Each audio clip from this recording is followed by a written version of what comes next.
Good day, ladies and gents, wherever you may be around the world, and welcome to Splendid Isolation number 62. As always, I'm going to start us off with a bit of a tune.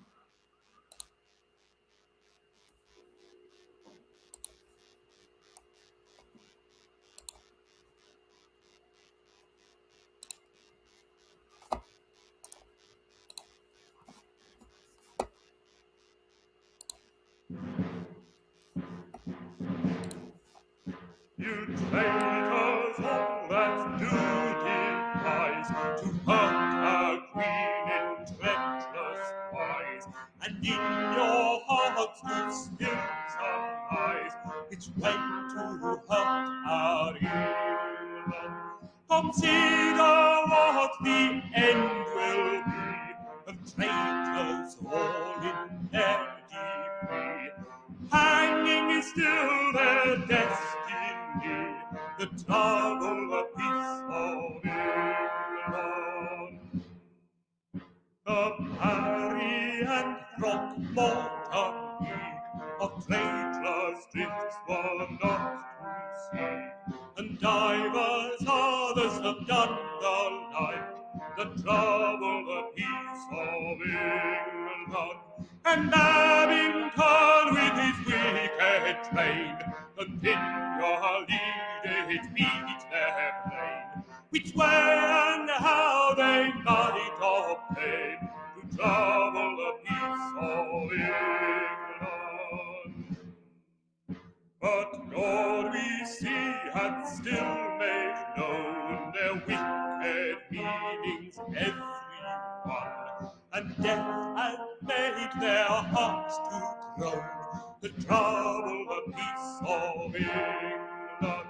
Yet will not these examples good once stay these traitors mad in mood, but still they seek to suck the blood of our gracious Queen of England. As late near London there was seen two traitors hanged on Mile End Green, which did take part against the Queen to trouble her realm of England. The first a priest, his name was Dean, the next was Weblen, who did mean to help the Spaniards for to glean the fruits of the realm of England.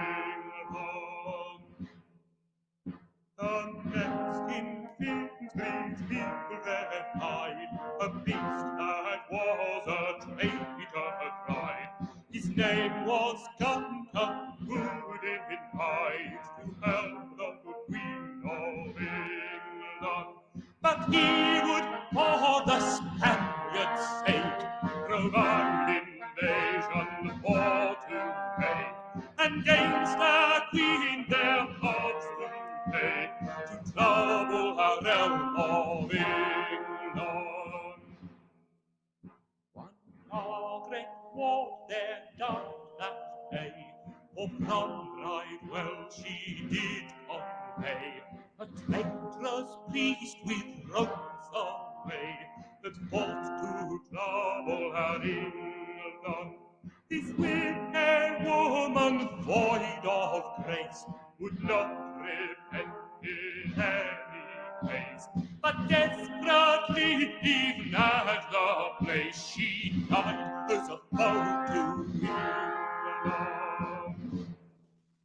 When law had passed upon them so, they should be hanged and watered through, and we took mercy on them, though, which sought a decay in England, and pardoned them their greatest pain, yet all her pity was in vain. For to ask mercy they did disdain of the gracious Queen of England. But God, we see that still defend the gracious Queen unto the end, against traitors that do ill pretend, to her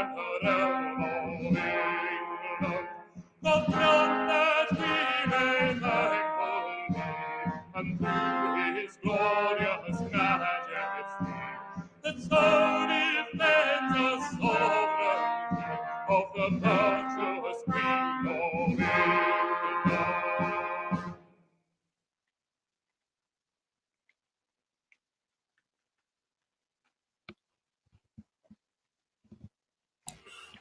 Okay, that was a song from the time of the Spanish Armada in 1588.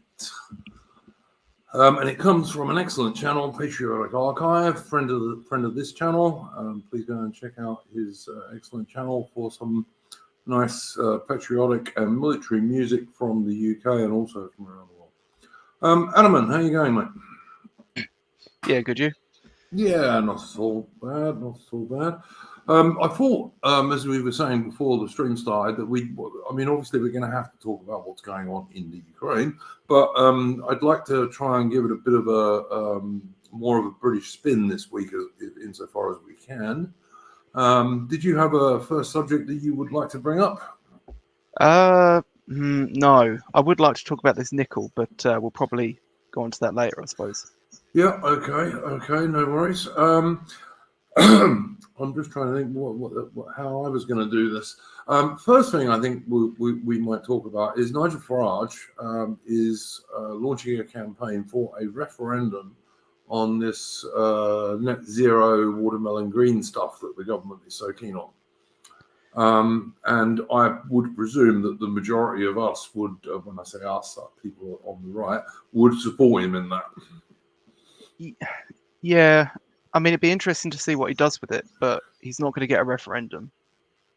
Well, I don't know. He might, I suppose, if the government gets, if it's a repeat of what happened with the EU stuff, and the government gets scared enough that they're going to lose votes to what's that party called now that he started recently? Is it Reform UK or something? Yeah, Yeah, something like that. So he might get a referendum in that way. But I mean, it's certainly because we know there are a limited number of Conservative MPs who are actually against this. It's certainly a way of putting pressure on the government not to do it, even if current events were not enough to put pressure on the government not to do it, which they seem not to be at the moment, strangely enough.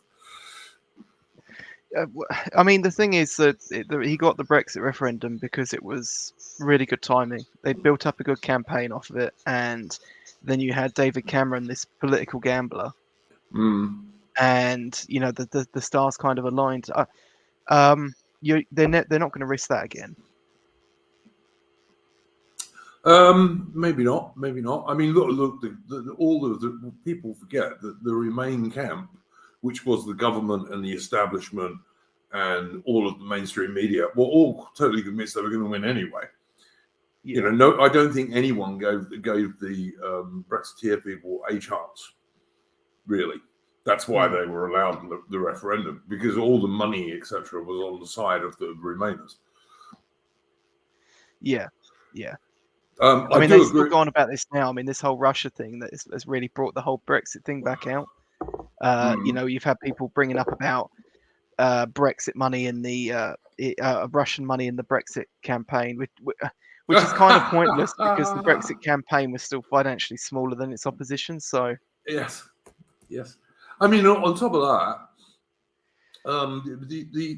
we had the Lib Dems. I think either today or yesterday, I had my usual troll through the Bias Brainwashing Corporation website, and one of the few non-Ukraine stories was the Lib Dems have announced a plan to take Britain back into the EU when they become the government, which hopefully will be never. But it's Good day, George. How are you going, mate? Good evening, gentlemen. Not too bad. How are we all? Not bad. We're just talking about Nigel Farage's campaign to get a referendum on this net zero nonsense. And Adaman was just about to tell me what he was thinking. Sorry, Adaman, carry on. Well, I mean, that's kind of my lot. Richard said in the chat, I don't support Farage and this net zero shit. Who cares? Net zero on the mixed race UK to 2066 doesn't freeze.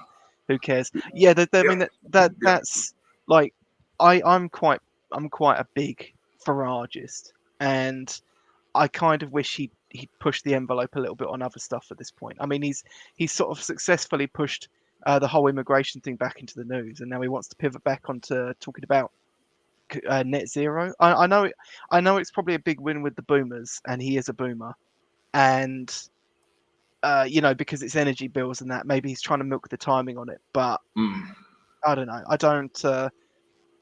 I kind of wish he'd push the envelope a little bit. He's got the power for it now. I don't see why he doesn't. I think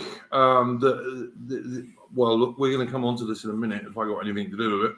But I think that the energy bills and all this stuff is going to be a very big deal. And I think Nigel Farage, his political instincts are not wrong about this, shall we say. And I don't think it's going to be just boomers either. I don't know. The problem is there's so many young people still living at home with their parents. They're not exactly feeling the real effects of energy prices. They may do though. Even I think everyone's going to start feeling the effects of this in due course. But George, what's your thinking on this stuff? Yeah, good idea to have another referendum. Wrong topic to have it on. I think we all. Yeah, let's have one on stopping mass immigration. I'd certainly agree with that. Like, if you just had, I think you could probably change the political landscape in the UK far more if you had a referendum saying, you want less than you want net zero migration for the next 50 years, and if someone voted for that, I think that would have. I think, and I believe that people would probably end up voting in favor of that by a narrow margin, like 52-53%. And I think the effect that would have would just be huge. I mean, I don't think I'd go for 50 years, to be honest, because I don't think that's a real. I'd go for 10 years for sure. No, I would go. I would do a complete moratorium. You want to make these things sound permanent? Oh no! Listen, I definitely say zero net immigration, but I would to be realistic and to have any chance of getting it through fucking Parliament. I'd say 10 years. I mean, that's 2 government terms. That's about. I know, but if you get 10 years, you're going to find it very difficult to bring it back. I mean, the point is that we're talking if onlys here, but because this is really quite an if only. But if the referendum passed, Parliament's going to have to find a way to pass it one way or another. It was with Brexit, and it was pretty much the same thing. I mean, the only thing I would say is that you probably have to make the question really, really explicit. Like, you can't just say we want to reduce immigration, because no, you got to say net zero immigration. So in other words, you don't allow any more people in than are leaving. Yeah, I mean, personally, I would say just zero, just absolute zero. For preference, I'd do that, and I'd hopefully have people going the other way too. But you've got to be realistic about these things. Yeah. Weak. Fucking net zero. Fucking net negative, more like. Yeah, no. Send them back. Yeah. Net and go home bags. but for Muzzies and let's not go there. Yeah. Listen, Adam, if we had our way, yes, absolutely. But the chances of us getting our way are not all that strong, sadly. Well, I mean, that's the thing is that I mean, you're not going to get a referendum on net zero. Like, all of politics now is about immigration, even more so than even the carbon stuff. I don't know. I don't think anything anywhere near enough of mainstream politics is anything to do with immigration, to be honest with you. No, it's not. But it's behind the scenes. It's it's out of sight. I mean, there's a reason every single party allows this. Yeah. I would say that actually almost everything is turned into an immigration issue, because a crisis in Ukraine, it's now we must accept refugees. Climate change. You've seen the what's he called, the bloke who runs Wales, whose name I can't even recall, turning around and saying the government is dragging its feet on letting Ukrainian refugees supposedly into UK. The same thing happened with Nicola Sturgeon earlier this week. It was which is basically saying, "Oh, the government has not done. The government seems to be doing stuff, but it's not done as much as Europe, and so they're bad." And it's just, I mean, you saw the Guardian as well. Like 1 minute they're going, "Oh yeah, more refugees," and then they're like, "Wait, but they're white." yeah. Oh, listen, I've seen the news articles. I don't know if you chaps have. That, you know, the reason Ukraine is getting so much attention in the Western media is because the Ukrainians are white.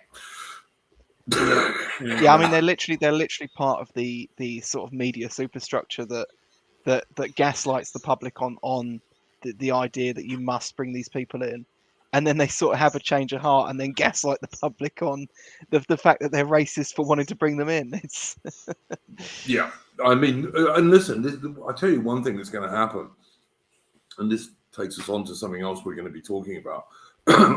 Russia produces a great deal of the world's fertilizer, and the things needed to make fertilizer. And India, for example, it's been suggested that one reason that India, apart from the fact they buy about 90% of their defense equipment from Russia, is not having a go at the Russians, is because India would actually have large-scale famines without Russian fertilizer. And obviously, you know, there are many other countries that are going along with this bollocks, frankly, of sanctions on Russia, are going to have famines. And of course, that's going to lead to more third world immigrants heading towards Western nations, including Britain. Yeah. One of the, actually, I saw a funny article basically saying that the United States should sanction India because... Oh, no, they've been talking about doing that. It's just it's insanity. It's insanity. I mean, look.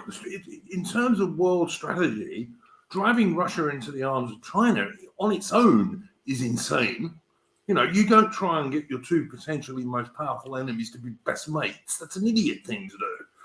But then, you know, the Western world's run by Joe Biden and whoever's behind Joe Biden. So, you know. Yeah, I mean, like I've noticed one of the things with the exports is Russia, for example, produces twice as much nickel as China, and about 20 times as much nickel as the USA. Yeah. And now everyone's scratching their heads because the nickel price is soaring, like really going through the roof. Yeah, it's like a rocket going off if you look at the figures. Yeah. Yeah, and you know, of course, all the financial rags are trying to sort of paint this one way. They're going, "Oh, this is just a financial discrepancy," was what I saw. I think one of them say. I think literally the Financial Times said that. Yeah, and of course it's kind of funny as well because, you know, along with the net zero carbon stuff, nickel's used quite extensively in the production of electric cars and batteries. Yeah, and it's also essential in the production of steel as well. Yeah. You know, there's a lot of stuff that needs nickel. Well, I mean, here's another one. Russia and Ukraine between them produce about 30% of the world's wheat, which is a lot. Yeah. So a lot of sections of the Middle East are sort of, their food production is heavily underpinned by exports from Ukraine and Russia. Yeah, and a lot of Eastern European countries, I know Hungary, for example, probably Poland, Romania, and so on. A lot of these countries, which used to export a certain amount of food to third world places, have already said, no, we're not doing that anymore because they can't afford it. And so that's going to have knock-on effects into those countries that used to buy that stuff. And again, could well lead to more refugees heading towards the West and Europe and the UK. Yeah. Good day, John. How are you going, mate? Evening. Yeah, I'm doing all right. We're talking about, we're on nickel at the moment. We're talking about we started off talking about Nigel Farage's campaign to try and have a referendum on this net zero bullshit that the British government's talking about. And we've moved on now to nickel prices and all of the stuff that we were talking about in your Discord last week about, you know, all the price rises that are in the pipeline coming down. And Adamant's brought up nickel because that's one he's been particularly looking at. Alman, did you have anything else to say on the nickel side of it? Well, it was kind of funny because there's a few Chinese companies that are set to lose big on it because they essentially shorted they've shorted the nickel price, and And obviously it went to the moon. yeah, it's taken off, and but obviously I think some people are trying to work their wizardry on the market to make sure they don't lose too much, but we'll see. Oh, we lost John. Hopefully he'll be back in a sec. Yeah, I don't know. I just look at all of this stuff, and I don't foresee much good happening. Hang on a minute. You're back, John. There you go. Yeah, I don't know. I don't see much good happening in terms of inflation and price rises. And I think a lot of them are going to be self-inflicted because of the ridiculous sanctions that are being placed on Russia. Because I reckon most of these sanctions are going to hurt Western people, ordinary Western people, much more than they are Russia. Yeah, well, I don't know, but I think it's a double-edged sword, isn't it? It's probably going to hurt both parties, to be honest. But I thought it was quite interesting a couple of months ago, sort of probably more towards 6 months ago now, when you had the directors of the Bank of England. They meet regularly to discuss sort of interest rates and inflation and so on, and they vote on whether to raise the interest rate, and they they were sort of saying 6 months ago that inflation it'd probably top about 3.5%, and that'd be it, and now we're talking potentially double digits in America. And if America's double digits, you can guarantee it's double digits elsewhere. I mean, it won't be double digits here because UK inflation has historically generally been about 2% lower than American inflation. But yeah. Well, if America gets up to 50, I've heard people suggesting that the US is going to go up 15% plus.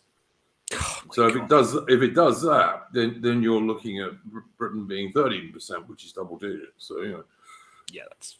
I don't know how true it is, but I saw something the other day suggesting that sort of 80% of all the dollars printed have been printed in the last sort of 20 years or something ridiculous.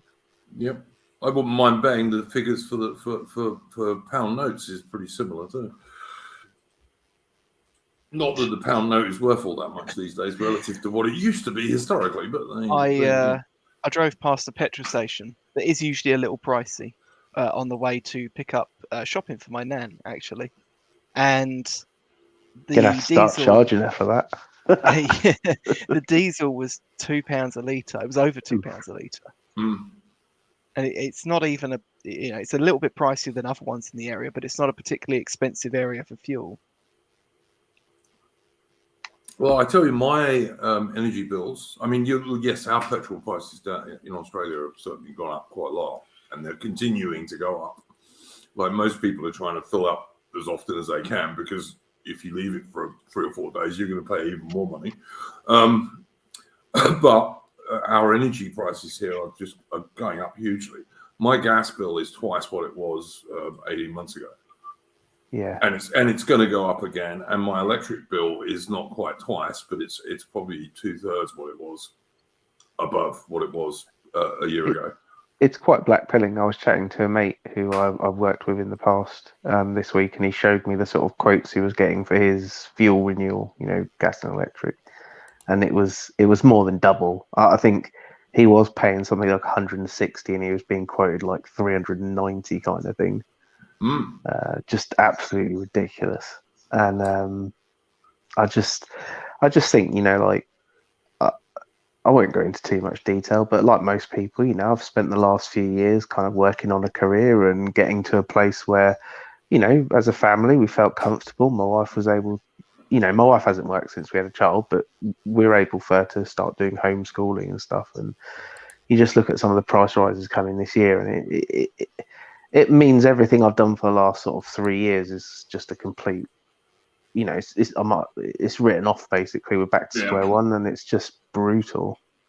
Yeah, in a couple of months. Yeah, that 555 comment you just had on screen about eating the bugs. Yeah. Have you ever actually seen the price of those bugs? Oh God, I try not to look, to be honest with you. they're Uh, they're prohibitively expensive. You know, to get the sort of caloric needs from crickets, let's say you'd be looking at you know, hundreds of pounds a week for you know, a single person. the only person I know who buys crickets has a couple of lizards. Geckos. Yeah, he has a couple of lizards, and he feeds them crickets. That's the only person I know who buys crickets. Yeah, they eat a lot less than we do, though. Yeah. But yeah, I don't know, man. I'm not going to pay for bugs. I really am not. No. Get yourself some But chickens. Get a homestead. I mean, have I got room for chickens? I suppose I could have a chicken coop just about in my backyard. Yeah. But yeah, I don't know. It's I think that we're going to see, certainly energy prices are going to go through the roof. I mean, look, one of the things that's not being talked about much because of all this nonsense going on is that Germany is still buying enormous amounts of Russian natural gas and indeed some Russian oil. Germany has been. I've seen a couple of little hints here and there that they're sort of distancing themselves a little bit from the rest of the rhetoric from the kind of Anglosphere and wider EU nations. It's been interesting to watch. Yeah. I think British politicians have been especially bad for this. I don't know what's gotten into them, but some of it's particularly grotesque. Steve in the chat, this is quite funny. Stream 3 years from now, best grasshopper recipes for those on a budget. I hope. I don't think you're going to see that from this channel, mate. But well, I don't know. We've even us on the right have been dissolving boundaries left, right, and centre as we've been pushed more and more. Have we? Yeah. Yeah. In what way, Adam? The fact that we watch streams with gay people on them and accept trannies. Oh yeah, no, okay. Speak for yourself. I agree with that. I mean, I do watch some streams of those, but I don't have them on my streams. I don't watch streams with foreigners with trannies and gays on, I'm afraid. Yeah, I mean, look, I'm not saying I wouldn't have a gay person on my stream, but I probably wouldn't if that was the thing they announced about themselves constantly. If they keep it to themselves, I don't care. But trannies, on the other hand, I do draw the line at for sure. So another thing I've noticed as well, someone's actually just repointed this out to me, is a lot of the financing you're seeing popping up. So like my friend pointed out that he saw like you know, sort of £400 phones with financing offers and so all this Klarna and stuff like that. Yeah. I even saw a place a little while ago that was advertising like food with a financing option. Yeah, did you? I mean, I'm sure we talked about this a few months back, where you get like Domino's pizza on finance and stuff like that. Absolutely mad. Well, I don't know. I suppose if you go to the World Enslavement Forum, you know, Klaus Schwab's group, who has a bust of Lenin in his office, I might add. Yeah, what a surprise. You know, if you go to, what did they say? They said that in the 2030s, you'll live in the pod, you'll eat the bugs, you'll own nothing, and you'll be happy. And I suppose, you know, if you own nothing, then yeah, financing pizza might be the way they would like you to be able to go. I definitely think that what they want to do is to turn the Western world into what most of the third world has always been, where you have a very small ruling class. Under them, you have a small kind of managerial class, and then everyone else is basically a peasant or a serf. And I think that is very much the plan that our global homo leaders have for the Western world. On the plus side, that will please the traditionalists because they can go back to being serfs. Oh, some of them, yeah. But not the British traditionalists, because we almost never were in Britain. Well, look, I mean, Russia has like 90+% home ownership rates, and no Russian's ever called me a gammon. So yeah, there's that. I mean, listen, I'm not anti-Russian. I mean, I think anyone who's been listening to the streams I've done over the last few weeks knows damn well I'm not anti-Russian. I frankly do not care who runs Ukraine. I don't think it's a matter of vital interest to any average person in the West. But Duke, they won't stop at Ukraine. No, of course not. I No, think no. if we're to be involved, it should end up as an English colony. That's my opinion on it. Yeah. I'm not getting involved to have a free Ukraine. If I'm going to be involved, it's going to be colonization to British Empire Boogaloo. Yep. I would totally agree with that. You know, Yeah, the best, I mean, best empire was the British. I want a Union flag flying from every flagpole in Ukraine. It's going to be UK reign. I mean, I believe in Ukraine's right to self-determination as long as it's under British rule. Self-determination implies independence. Ukraine clearly has no independence, and therefore it has no right to self-determination. End of discussion.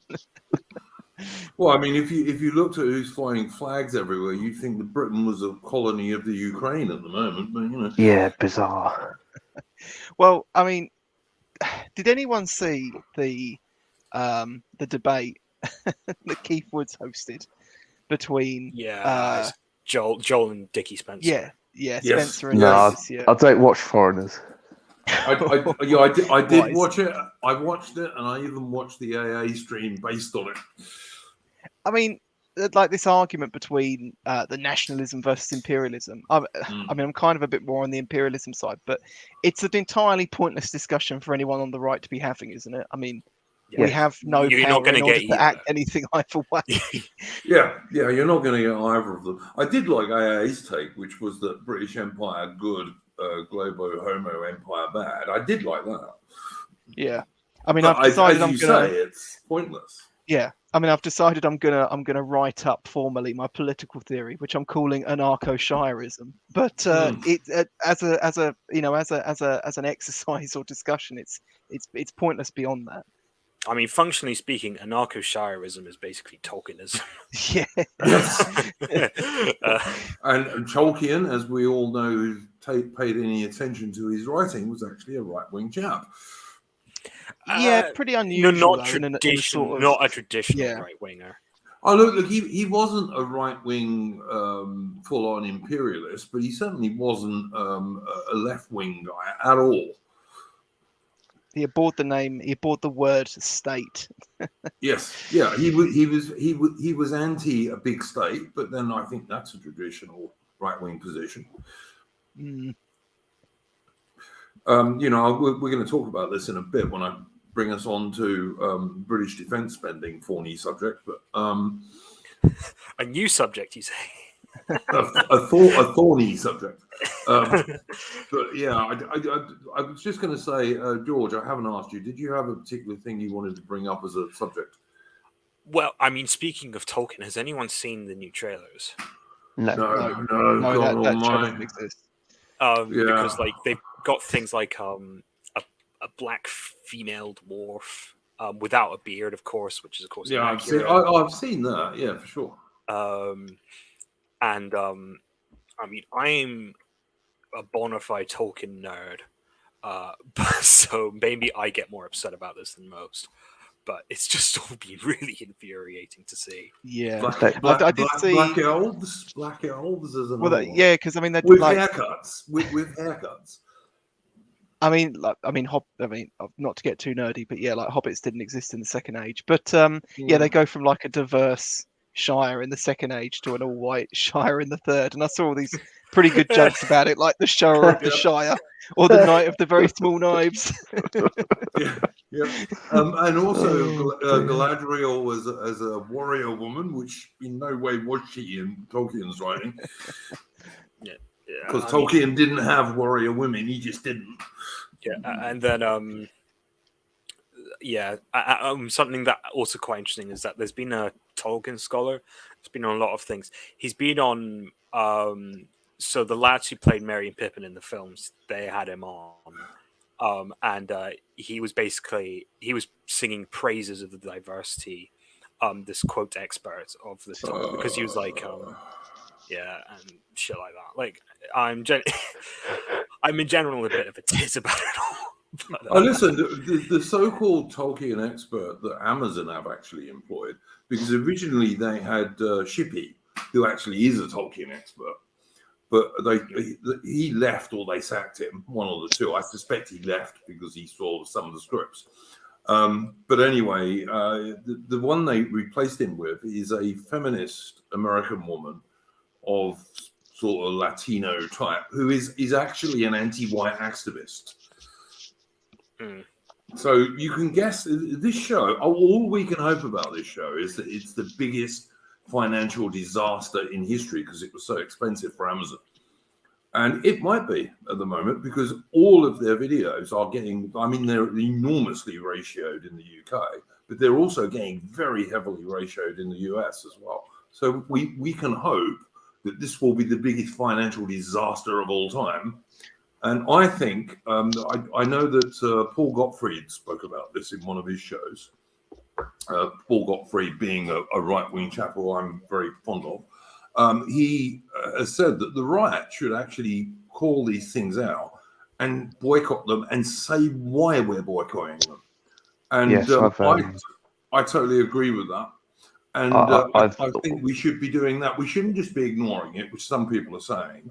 I know. That's I think Armin said that. But there are other people saying that, like Apostolic Majesty, for example, wants to just ignore it. I think we should just call it out and say, no, we shouldn't be watching it and don't pay money for it. Yeah, I think that's probably the right approach. We're big Tolkien fans in my household, myself and my son especially, and I've banned it. And to be quite honest, given what they're meant to be putting in it anyway, regardless of the diversity, I don't think it's going to be suitable for a child, didn't it? Oh no, no, there's going to be sex in it and stuff. Yeah, Tolkien I'll stick to the traditional Tolkien stuff that didn't bother with all that kind of business. Yeah, absolutely correct. But I mean, you've got it's deliberately setting out to do what all of these things do, which is deconstruct traditional properties. And it's basically just part of the anti-white agenda, which is now so bloody obvious because they're shoving it down our throat every day. Yeah. What's not to like about Tolkien? He was a traditional Christian English gentleman, although actually he was born in South Africa, by the way. But he was a traditional Christian English gentleman. He was a British soldier who fought on the Somme in 1916. He was a professor of Anglo-Saxon, and he specifically said he wrote The Lord of the Rings as myth for England. And of course, he was steeped in British and Germanic and Scandinavian myths and fairy tales and legends, which is where a lot of his stuff comes from, as well as, of course, classical Greece and Rome and all the rest of it. Yeah, I mean, people are allowed to not like the books. So, for example, 555 in the chat says he doesn't like fantasy, and that's absolutely fine. Yep. But you can't deny that, like, it has a pretty captive effect, particularly on the British imagination. I mean, this is the Lord of the Rings. Probably a reason for that. Yeah, aside from the Bible, the Lord of the Rings is the best-selling books in Britain of all time. It's one of the best-selling books after the Bible, I believe. No, globally, yeah. But like in Britain, it is the best-selling book of all time, apart from the Bible. So like you can't eschew these properties, especially considering that Tolkien very much saw the books as I rarely use this word, but an identitarian novella. They are identitarian novellas because they are about traditional British. They're about traditional British characteristics. I mean, even the Shire is like a microcosm of the British society. Frodo is the landed gentry. Sam is his good friend and companion, but also, I mean, there are a lot of class he's his servant. Yeah, there is a lot of class dynamics, admittedly, in the books, but these are pretty essential to the British psychology. You can't just say they don't matter. And I've noticed that Faust is in the chat. Yeah, I saw Faust was in the chat. Faust is actually, I like Faust sometimes, even with all these anti-Anglo stuff. Even the fact that Lord of the Rings centers around a ring harks back to deeply English traditionalism. There's an Anglo-Saxon kind of it's a bit like the kind of the Beatitudes in the Bible, where it's like it's going through all the things that are kind of like meant to be just meant to be, meant to be in nature, meant to be, this is what a king is meant to be. This is what nature, this is what a hill should be. This is what, and one of the things is like, a king should be in his hall dealing out rings. And that's, it's that kind of stuff that feeds directly into this, Sauron's a great and terrible ruler and he's a ring giver. Yeah. Well, I mean, also, like, I presume most of you guys, because it sounds like we have some bigger experts than myself on Tolkien on here this evening. But I know for a fact that Tolkien wrote some great stuff on Beowulf, for example. Well, yeah, he did his own translation. Yeah. He translated it, I think, 2 or 3 times. I don't think he ever completed it fully, and Christopher Tolkien had to go back through it through his notes to kind of pull the translation together finally, because I think Tolkien really struggled to understand who the audience was that he was writing it for, because it's really difficult with English poetry because it's written with a specific meter and it's meant to be spoken in a certain way, and if you do a literal translation, then you lose all that. But if you try and stick to the meter, it sometimes doesn't flow well enough for modern listeners to understand what's being said. So he tried really hard to kind of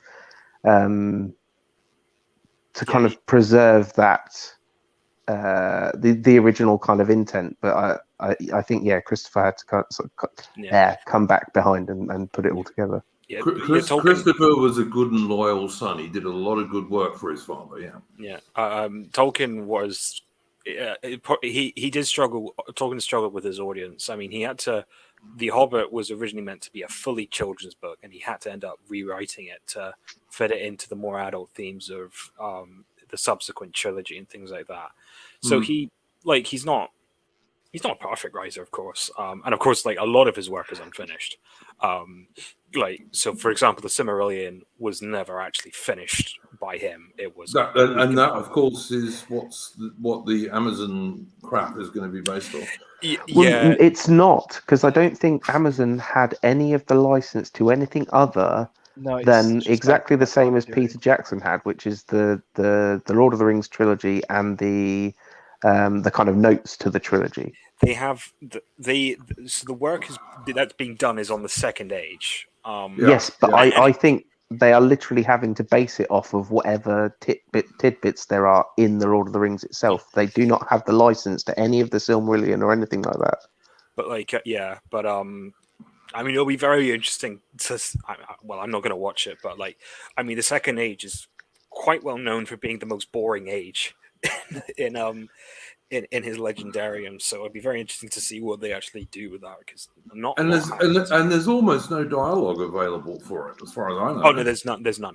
No, this is the one thing that the Tolkien estate itself have been very good at doing, which is preventing too much of J.R.R. Tolkien's works ending up in these crap houses, basically being just churned out for dollars.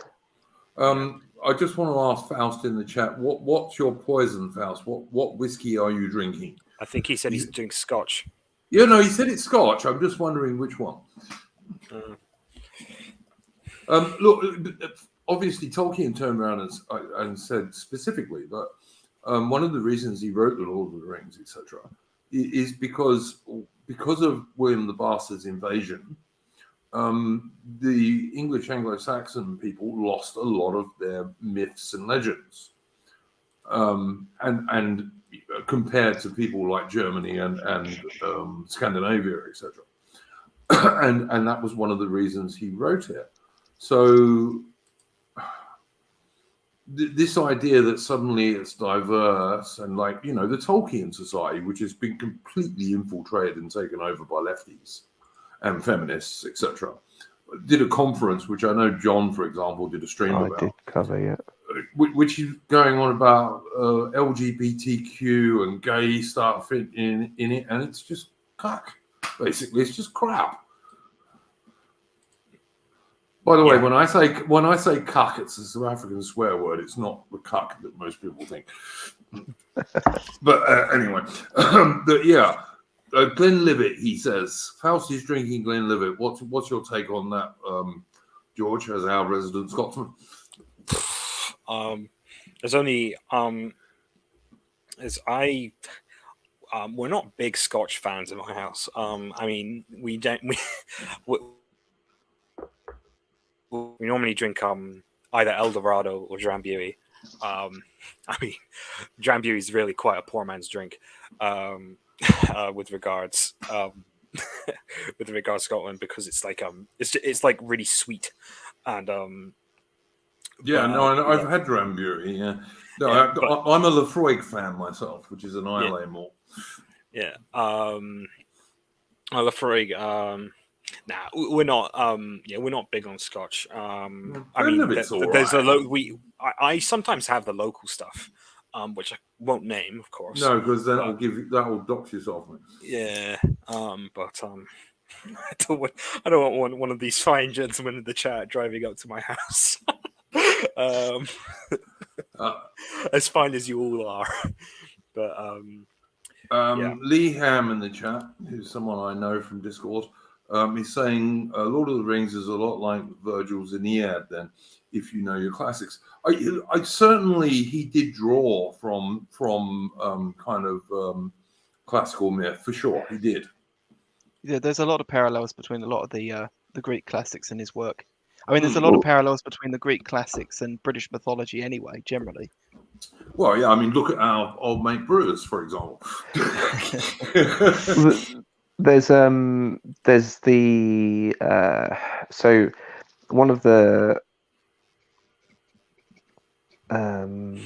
to be honest, actually, it's probably not too relevant because I don't know that Tolkien gets into this too much. But I'm not such a big expert on Tolkien, but I think the Aeneid, wasn't that written as a sort of Roman version of the kind of the Iliad and the Odyssey? Yes, was it to give them their own? Yeah, so Tolkien's work is essentially to give the kind of British, or the English rather, the kind of mythology that they lack, but through probably, I mean, that, you know, the English would have had their origin myths, and obviously we know a number of those. Like we know the kind of there's a common pattern and an alliterative duo. So Hengist and Horsa, for example, being one of them, arriving on 3 ships, and that is in the origins of a number of the different tribes that come over from Germany. So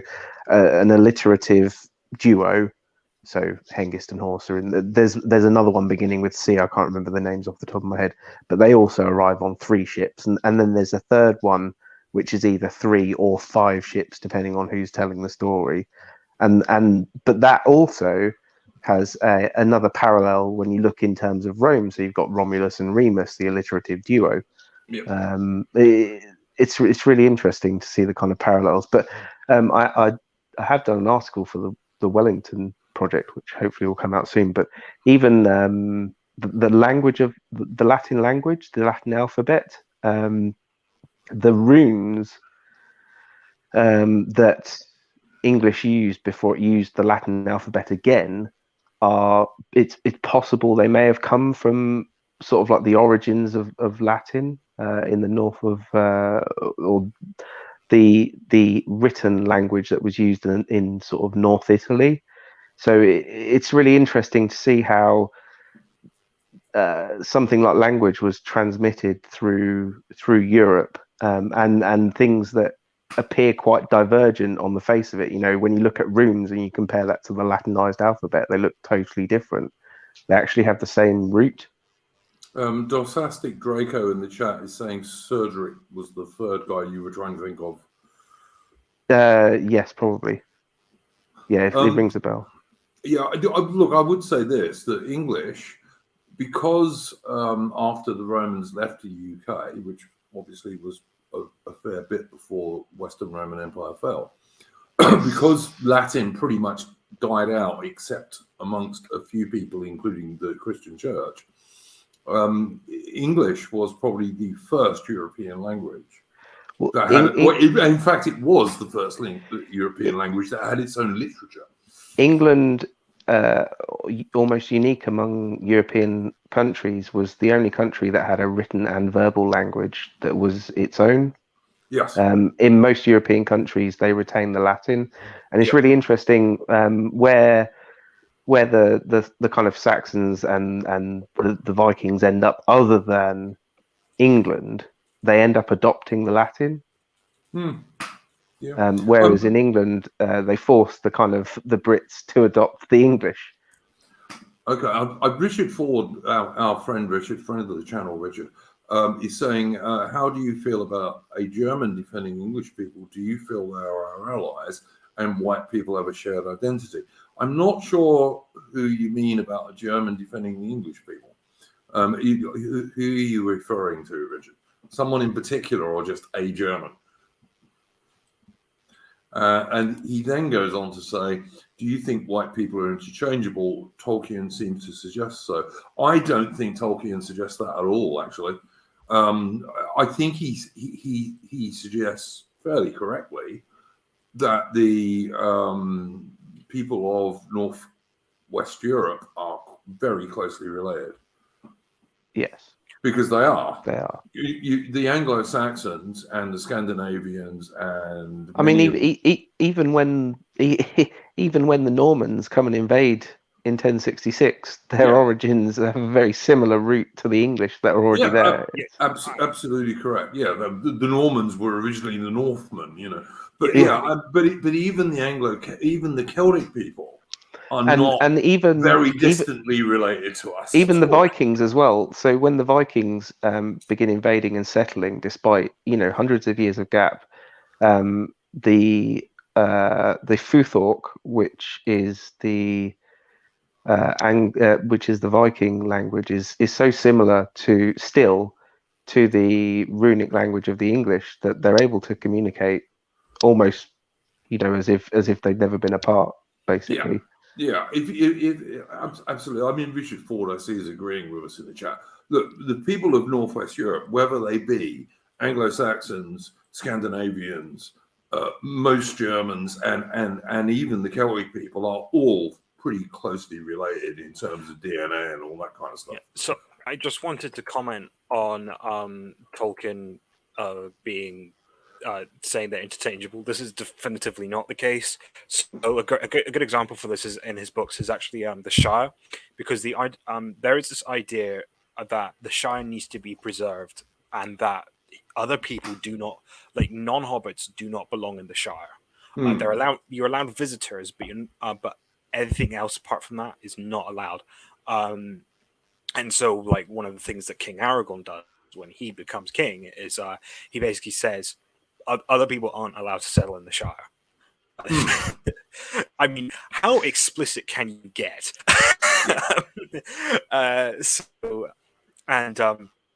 There's big things. There's a big thing in his work about things like migrations. So, like, for example, the orcs who migrate into the Misty Mountains displace the dwarves, and this is like a big tragedy story for the dwarves trying to reclaim their homelands and things like that. So Richard says that he thinks that Protestant people, Europeans, are interchangeable. No, I don't agree with that, actually. Yeah, I don't think that's just. I just don't think that's true. No, I don't think it's true either. Like, I think that if you put a Swede, and even if you like a typical Swede, genetic stock Swede, you brought them up here, in the UK, they would have grow up to have closer to Swedish values than English values. Listen, what I would say is, yes, obviously, someone from Northwest Europe can move to another Northwest European country, and within a few generations, they probably will be absorbed into that culture, because the differences are not enormous. It's like, you, George, could very easily move to Cornwall, and it's 2 generations hence, whilst you'd still have a Scottish heritage, I'm sure your kids would probably think of themselves as locals. And I've lived in Scotland, and I certainly didn't feel like I was an alien in Scotland. Mind you, that was before the days of the wee dwarf woman, but I like the regionalism of Britain and England and Scotland, even, because there's a big difference in Scotland between the Highlands and the Islands and the lowland bits, and more even between the urban parts. It's worth pointing out that regionalism comes from those people being different peoples.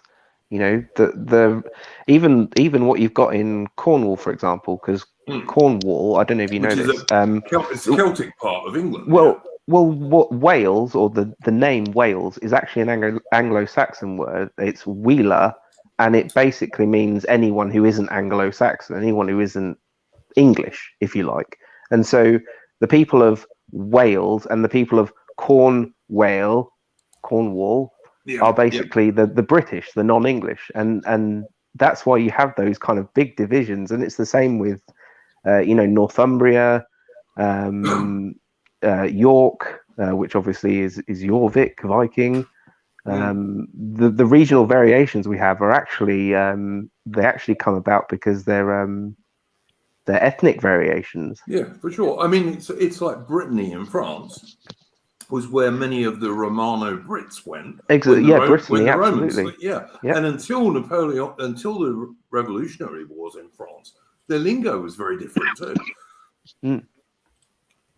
So I don't disagree with this, and I'm a supporter of like real diversity, which is what that stuff is. But on the other hand, I'm also pro-British, and whilst I appreciate the differences between people in different parts of England and the Welsh and the Northern Irish and the Scots and all of the variations within those four nations, we're also one nation. So I'm kind of agreeing with this stuff that, all right, yes, all this variation is good, and it's actual real diversity, and it's excellent. I like the fact that there are 50 million different accents all over the British Isles, which is not a very big place. But on the other hand, we all have a lot of stuff in common as well. I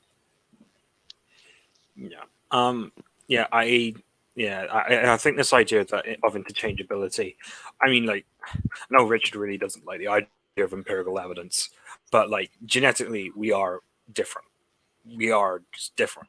That's like if you put things on a plot, what they call a principal component analysis plot, it's there is considerable variation not only between Britain and elsewhere, but also within the British Isles.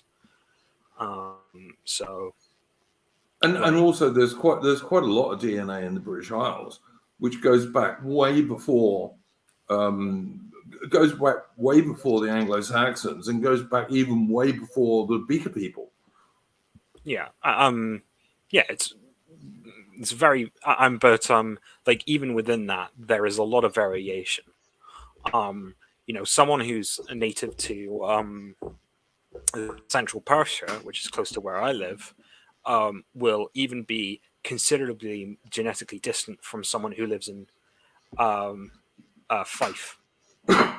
Yep. Yeah, like and let alone differences between us and like Germans, for example. So like I think. I mean, you could have more of a case, for example, in the United States, in which like ethnic groups have considerably intermixed. The United States is a country of mongrels. Yeah, I mean, which is not. I- Which And is I mean not. that in Which is. I mean that Which in more is. ways than one, and not to be rude Yeah. to dogs either. Yeah, and this is not to say that we don't like all we dislike all Americans. Like I know some good I do. Americans. Well, all right, I admit. you can do that, Alan. I've always had a few American military mates, so you know, like I had American military mates in South Africa, so yeah. But I do think that this white in inverted commas nationalism, which you see a lot of, particularly in America, but you also get it in Australia, is because there's so much of a mixture that you can't do Yeah. anything else. You can't do anything else, you know. I mean, I'm not a white nationalist. I'm a British nationalist. I'm not a white nationalist. I mean, I suppose I am a white nationalist to the extent that, like, I think it's perfectly okay to be white. In fact, I think it's more than okay to be white. It's probably How dare the best. It's probably the best thing to be. But I'm not specifically a white nationalist. I'm a British nationalist. I mean, it's kind of all relative at the end of the day, isn't it? Because it's how you delineate yourself against the external struggle. Yeah. I mean, European people can pull themselves apart, but obviously in the face of another threat, which is possibly, you know, third world immigration, toxic elites, whatever you want to do, you can kind of bring together some sort of coalition. Faust is saying in the chat, my children wouldn't be Pakistani or wearing a burqa, so they would still stick out in Britain. That would depend, mate. If you were For in England, certain, yeah. if you were in certain places in England, perhaps, yes, I agree with you. But if the vast majority of Britain, that would not be true, mate. Gutsy think the same. Not gonna lie. For now, at any rate. Well, yeah, for now, listen, we were talking about this earlier. All of us here, I'm pretty sure, are in favour of ending mass immigration. All of us. I don't think any of us would disagree on that one. Nope. Moving on. So, you know, I don't think there's any argument about that. So, like, the idea that any of us are in favour of Britain becoming multi-ethnic and all the rest of it, or more multi-ethnic would be more accurate, is nonsense, because none of us are. So, you know, Adam, and you haven't said much for a while, mate. Thoughts on what we've been talking about? I think I've kind of summed it up. It's. I mean, in the same way that, you know, if you went back far enough, you'd have, you know, people from Kent, where I am, would see Yorkshire people as subhuman cretin, as they are, and vice versa. and you know, the world's just becoming smaller. I mean, you could say this is partly due to technology. Obviously, it's not entirely.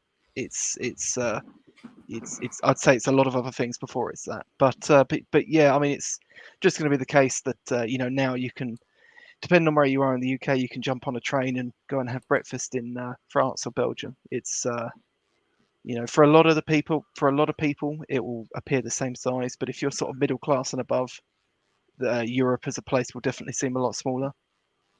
Well, I mean, look, I think one of the things that Globo Homo wants to do is they want to turn the whole world into this place that's all the fucking same.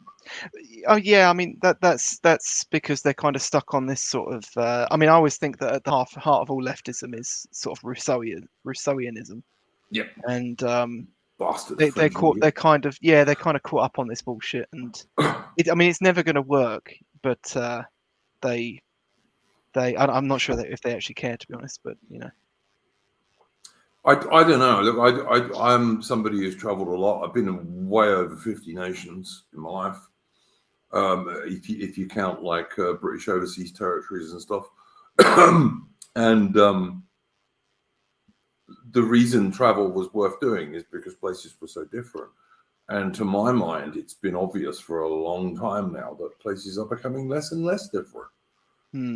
I haven't actually. I used to do a lot of motorcycle touring. Actually, I've gone you know, across Europe a few times, and I've done it less over the years because, you know, trying to find a town abroad where you actually sort of pull up, and it's actually different from what you can find at home is less common, and in that way also quite depressing.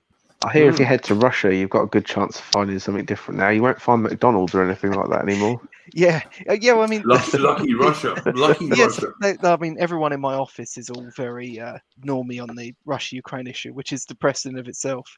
And they were sitting there all Imagine talking going to about a it. country where they're not allowed OnlyFans, eh? Yeah, and they were going like, "Oh yeah, Netflix has pulled out. Oh, even McDonald's has pulled out." And I was just like standing up. I'm like, "Is this supposed to be a punishment?" Like, TikTok pulled out. Pornhub banned them. Pornhub rather ironically pulled out. Yeah. I mean, look, listen, it's like, you know, I think Britain should go and invade somewhere, because if they're the sanctions we get, WEF not allowed to have anything to do with the WEF anymore.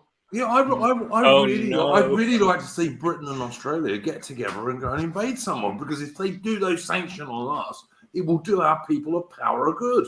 oh yeah, I mean, this is one of. I mean, I kind of went a bit mask off when I said this in the office, and I said, "Look, I thought when I came to power, I was going to have to ban this shit, but it looks like they're just going to remove themselves of the country voluntarily." Yeah. It's so crazy.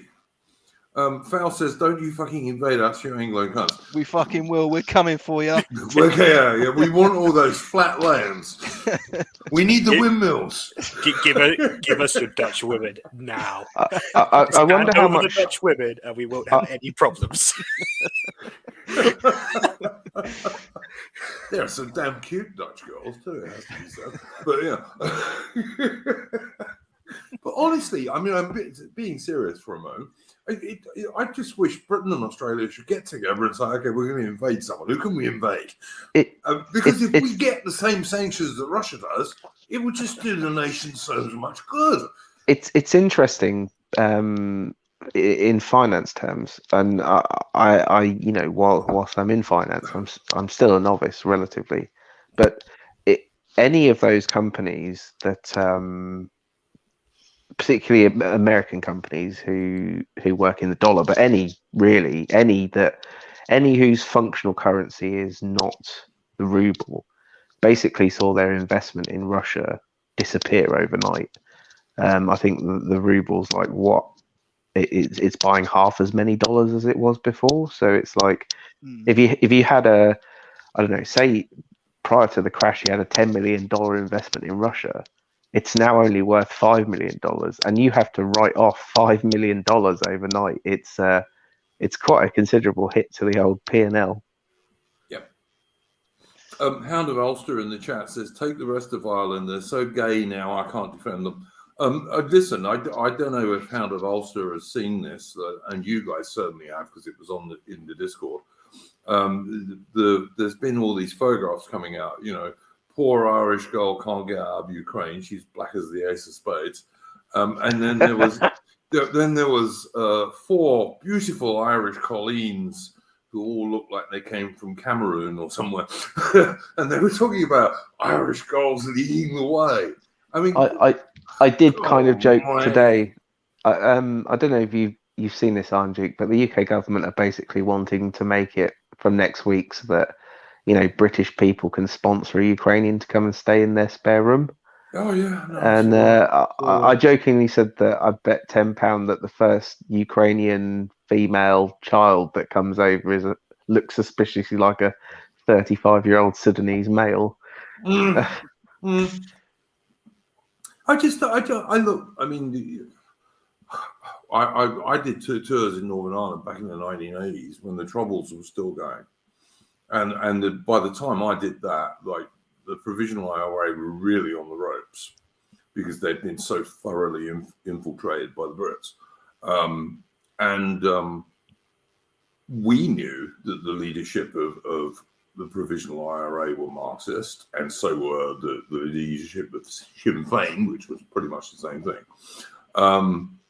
And now in Southern Ireland, Sinn Féin have absolutely proven that, because they're full-on globo homo, and it's Brits out, Africans, Asians, and anyone else you care to name in. Well, that's what America would have wanted, isn't it? So. Yeah, I'm sure that's one reason why Clinton and Blair got together and did the Good Friday Agreement, which, while it let out most of the pyro murderers from prison, still allowed British soldiers to be prosecuted up until about 3 years ago, who were by then old men. I don't even get me started on that stuff, man, because I just think the whole thing was bollocks. It really was. The Good Friday thing was bollocks. Provisional Ireland were nearly beaten anyway. But you look at what's going on in Southern Ireland these days. I mean, their Taoiseach is a gay Egyptian or something, isn't he? As far as I can work out. But Sinn Féin are totally global homo. Like they'll take as many refugees as they can stuff into Ireland. So what was the point of fighting all this time in order to just, make Ireland coffee coloured? Well, I mean, the funny thing with the IRA, and you get this with all these independence movements, the movement itself is usually made up of like lefties, like usually hardcore sort of neo-Marxists. Yes. And they often think, you saw this with the IRA, you see it with a lot of these Scottish independence movements and stuff like that. They think that the place could be turned into a socialist utopia if only fuddy-duddy old conservative England wasn't holding them back. And invariably, when they get their independence, the opposite happens. That actually it was England that was probably having the positive effect on these countries. Well, I mean, look, as soon as you cut it off, they become consistently quite a lot more conservative. Well, I think George would possibly have something to say on what he thinks would happen to Scotland if the nasty little dwarf who runs the place had her way and Scotland gets independence. I reckon the Scots would very rapidly become a minority in their own country. I suspect you'd have to find people that want to go and live in Scotland, though. That's the. Scotland's beautiful, mate. No, I'm not going to have that one, John. That's not fair. Scotland's lovely. I even used to like Glasgow. I have to say. But you'll notice you've chosen to live with convicts instead of in Scotland. That says something. I don't know. I think you could argue these days that Australia is more like living with jailers than convicts. But there we go. So, I mean, I think the realistic outlook that you would see is, I think that probably the SNP would win. They'd win the first term, and then I think people would instantly realise, because like the main reason at the moment, there hasn't been a huge migration to Scotland, is because most of them end up cold and wet. Most of them, well, that's part of the reason actually. But a lot of them just say, "Oh, I don't want to live here. I want to live in England," and that's just that seems to be a thing that happens. A lot of them will end up moving south. But like if the Scottish have their own borders, which so the SNP says that there will be an open border between Scotland and England. Fat fucking chance. But you really think the Englishman's going to allow that to happen after you just basically spat in their face? Yep. Idiots. And all of the huge, enormous expense and problems it's going to cause for the defense industry, etc., etc. Yeah. It's just crazy. I think we would quite quickly become very pretty fucking natty. But because we're not warm and gentle like Irish people. I can't really think of putting it another way, but the Irish people are very, very idealistic people, and I think that's why they keep often. Yeah, no, I agree with that. I think that's why they keep voting for Fine Gael and Sinn Féin and all that. I don't think the Scots. I think the Scots, once they realise the SNP is a fucking Ponzi scheme of biblical proportions, I think that would probably change quite quickly. Yeah. But I've been wrong before about things. But although it has to be said, there is a pretty high proportion of Irish immigrants to Scotland in the SNP. Yeah. Oh, yeah. I mean, my granny, who I go on about long and frequently, will often... one of the things she does when she reads a newspaper is she said, "I really like this article, but unfortunately it was written by an Irishman." Aren't the Scots actually Irish anyway? No. No, not really. So you've got 3 different ethnic groups in Scotland. The dominant one is the Scots, which are about Yeah, and the Scots were from Ireland. no, they're a Germanic Pictus mix. The Picts themselves being basically as native as you can get to Scotland. Yeah. And that's about 90% of the population. And then you've got the Gaelics used to be much, much more prominent than they are now. So you'd be forgiven for thinking that, but the Gaelics live on the Western Isles and things like that. Like Robert the Bruce spoke Gaelic, for example, but they are not nearly as prominent now, and they're about 5 to 6% of the population. And then like you've got a tiny slither of Scandinavians who dot around the place. And that's particularly up in the Orkneys and the Shetlands, I believe, George. Yeah, Shetlands in particular. But like in terms of ethnic groups, no, Scotland's pretty much it's got a similar story to England without having the exact same genetic profile. But yeah, we're not Tags. Yeah, and there's a fair number of Anglo-Saxons in like lowland Scotland, or a fair amount of Anglo-Saxon blood, perhaps would be more accurate. Well, I mean, for centuries, England and Scotland fought over Cumbria, which was basically a classic Saxon territory. But the Scots, because they spoke a form of Middle English that was also quite close to Scots, so it was very much disputed which people they were for a long time. The British DNA history and all the rest of it is a bit more complicated than people think it is. But where people get it totally wrong is that, like, if the Maoris in New Zealand can be considered to be indigenous, which they are, and they've only been there a very few hundred years, everyone in Britain who's actually Anglo-Celtic is indigenous, because we've been there like way over 1,000 years. Yeah, 100%. There's no way of splitting it.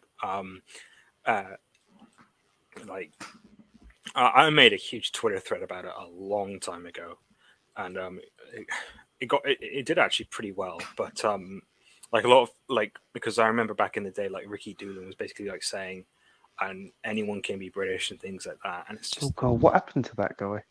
I think he went off to do something else. I mean, he's quite a rich guy, and he gets quite a lot of projects to do. So I mean, he probably just moved on. Doxastic Draco in the chat says originally the IRA was run from ERA, the Irish Republic, but then Jerry Adams took over in a Marxist internal coup. Well, this is why there was a difference between Jerry Adams and Sinn Féin's provisional IRA and the traditional IRA. Traditional IRA were not Marxists. In fact, they were a bit fascy. The traditional IRA, like going back to the 1920s, etc., and the 1916 uprising and what have you, those guys were a bit fashy. Nice. But yeah, Jerry Adams and these other wanks who took over and started the provisional IRA and Sinn Féin, those guys, yeah, they were absolute Marxists, and they're full-on Marxists. So yeah, that much is correct. Incidentally, anything Richard says, Richard Ford says in the chat about what I may or may not have told him in DMs is absolute bollocks, because as everyone who knows me knows, I don't do that stuff in DMs. So there you go. If I say something about somebody, I'll say it in public. And I don't know Hound of Ulster anywhere near enough to know anything about him whatsoever. So there you go. But there we go. But Richard's probably drinking, I'm guessing, because he's in Europe, and it's late in Europe. So there we go. If I was in Europe, I'd be drinking too, rather than coffee. But there we go, because it's only 9:22 a.m. here. So yeah. Sorry, someone was trying to say something. I was going to say, speaking of coughing, I finally caught the Rona this week. 2 years in. How is she? Well, it was. I mean, honestly, it was so bad that I didn't even know I had COVID till after I'd started getting better. So I've been feeling a bit rough for a week, and Tuesday was, the worst day, like aches, pain, shivers, snotty nose. I worked through the whole thing because I'm a man and not a woman. And I'd been doing lateral Well flow said. tests because I got old relatives and stuff, and I don't want to take I don't want to take stuff to them if it's going to cause them problems. So I've been doing lateral flow, and it's not until today, like a week after I've had it, that I finally tested positive, and it's like, well, I feel fine today. I got a bit of a tickle in my throat still, but it's like it's hardly the next plane. You survived. You survived. Yeah, I did. I managed through it. You're now a China virus survivor. I think I might have had a total of about 4 paracetamol over the whole week, but I've never had a test even. I know I've had it twice. I think I might have had it a third time at one point, but I never really considered that. What are you, some kind of COVID slut? The thing is, I like the first 2 times. I don't even know where I could have got it from because I'd like one of the times I literally hadn't been even out. It's all the ladies you're chasing, Ataman, is it? It's either that or all the lorry drivers he knows. Well, that's the thing. That I know one of the times was definitely that. I mean, it was kind of funny because they literally built a giant testing center across the road for lorry drivers, and then it's just stayed shut the entire time. It's never been used. And all the drivers were coming in. They needed to get tests on the way out, but they didn't need to get tests on the way in. And so yeah, and we did used to interact with a lot of them on a daily basis, and so I didn't see him as much, but I imagine that's probably where I got it from one of the times. I have to just mention this because I do live down under. 555 is entirely correct that convicts my arse. We are free settlers most of the time. The overwhelming and vast majority of Australians keep coping, seething, and dilating. No. Most Australians were always free settlers because they did find gold here and so on. So it was kind of an attractive place for people to come. They'd probably taken it over there with them in their pockets. What? The convicts that they nicked. Oh, yeah. No, it's honestly, the vast majority of Australians were always free settlers. That's been an absolute That's what nonsense. they all say. And I bet if you ever ask any of them, they all say they are from those free settlers. There's no one that's descended from a convict in us. That's been untrue. The very few Australians who are descended from convicts are actually quite proud of it, but it's a tiny minority. And the thing is, Australia. One of the interesting things about Australia is, as a penal system, Australia was one of the very few that ever worked, because the vast majority of convicts sent to Australia never offended again, and actually became quite good citizens because they were given a second chance once they got here. Yeah, you had a bit of time if you were a bloke that you spent on a chain gang or something like that, but then you were kind of allowed to go and work for a free settler. And if you didn't do anything, I'll tell you what then, Angie. We've got a couple of people up in like Yorkshire and places like that. I reckon we should send over. Would you be up for taking them? Dude, are you making if they were white guys? No. It's the grooming gangs, mate. You can have these ones. No, rehabilitate them. It wouldn't work with them. Yeah, I was just about to say, Duke, are you making a case for rehabilitative justice? but listen, it was pretty harsh rehabilitative. Oh yeah, because going to Australia in the late 18th and early 19th century. It's virtually a death sentence for half of them. No, it wasn't a death sentence at all. But it was like going to the moon. Well, it was, because in those days in the colonies it was pretty harsh living. No, it was hard work. Life was pretty cheap. Life was pretty cheap anywhere, but it was particularly cheap for an Englishman in tropical climates. And no. You see, this is where Australia has the advantage. Australia has very little stuff like malaria, etc. Australians just got every single animal there is trying to kill you. Yeah, listen. Australians exaggerate that shit. I've seen. Let me think now. Even though I walk around in the bush a lot, because I like it. I think Yeah, I've I seen, like being in the bush a lot as well. Mind you. I prefer shaved, but there we go. But anyway, but I prefer yeah, the savannah. yeah, absolutely right. But yeah, It wouldn't be that dry with me around. I'm telling you. yeah. But no, let's just be fair here. Even though I walk around in the Australian bush quite a lot because I like it, I think I've seen about 3 snakes in the whole time I've been here. Yes, I've had redbacks, but redbacks are actually not all that dangerous. They're a little spider. I've never seen a Sydney funnel web ever, except in a like the Australian reptile park or a zoo or something. The Australians go way overboard about how dangerous their animals are, and they do it because it makes them seem tough. It's an exaggeration, to be honest. It really is. Well, I mean, dangerous animals in general, like it's normally quite misunderstood because like the most dangerous animal in the world, technically speaking, is the hippo. But you don't see people talk about how dangerous hippos are. Well, actually, the most dangerous animal in the world, apart from humans, of course, is the mosquito. But yeah. Well, yeah. I mean, land mammal. We'll go with that. Yeah. Land mammals, hippos, very dangerous. But, like, I mean, I lived in South Africa for 15 years, and like that's where you get hippos and you get crocodiles. Oh, right, Australia gets crocodiles, and listen, and sharks. Yeah, Australia gets crocodiles and sharks, and I wouldn't go swimming in most northern. I wouldn't go swimming in any Northern Territory river or far north Queensland river. But you don't get them down where I am. And we do get sharks, but like you don't get many people killed by sharks. I think somebody got killed either this year or last year in Sydney Harbour by a shark. It was like the first guy in 50 years. No, sharks are really not very dangerous. It's very rare, yeah. Hippos are the most dangerous animals in the world per capita. Do they get upset because people keep fat shaming them? It's they go to graze at night, and then if you get between them and the water, or if it's a female with babies, they're bloody dangerous because mothers are dangerous when they're defending their children. That and it's a 2-ton behemoth coming right at you. Yeah, with huge great teeth. Yes.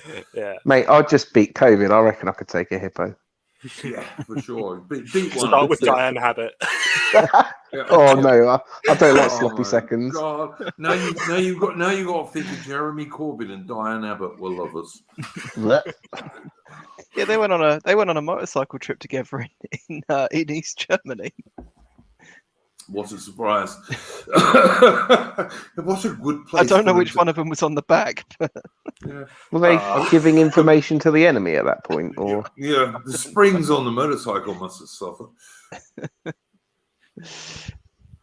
They built them more sturdy back then, I reckon.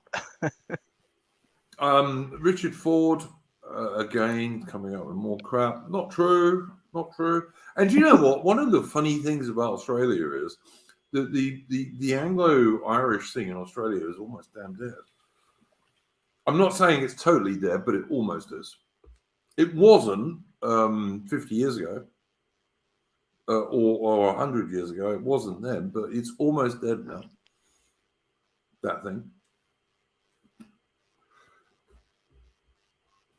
And actually, I know quite a number of Southern Irish guys who are actually unionists. So there you go.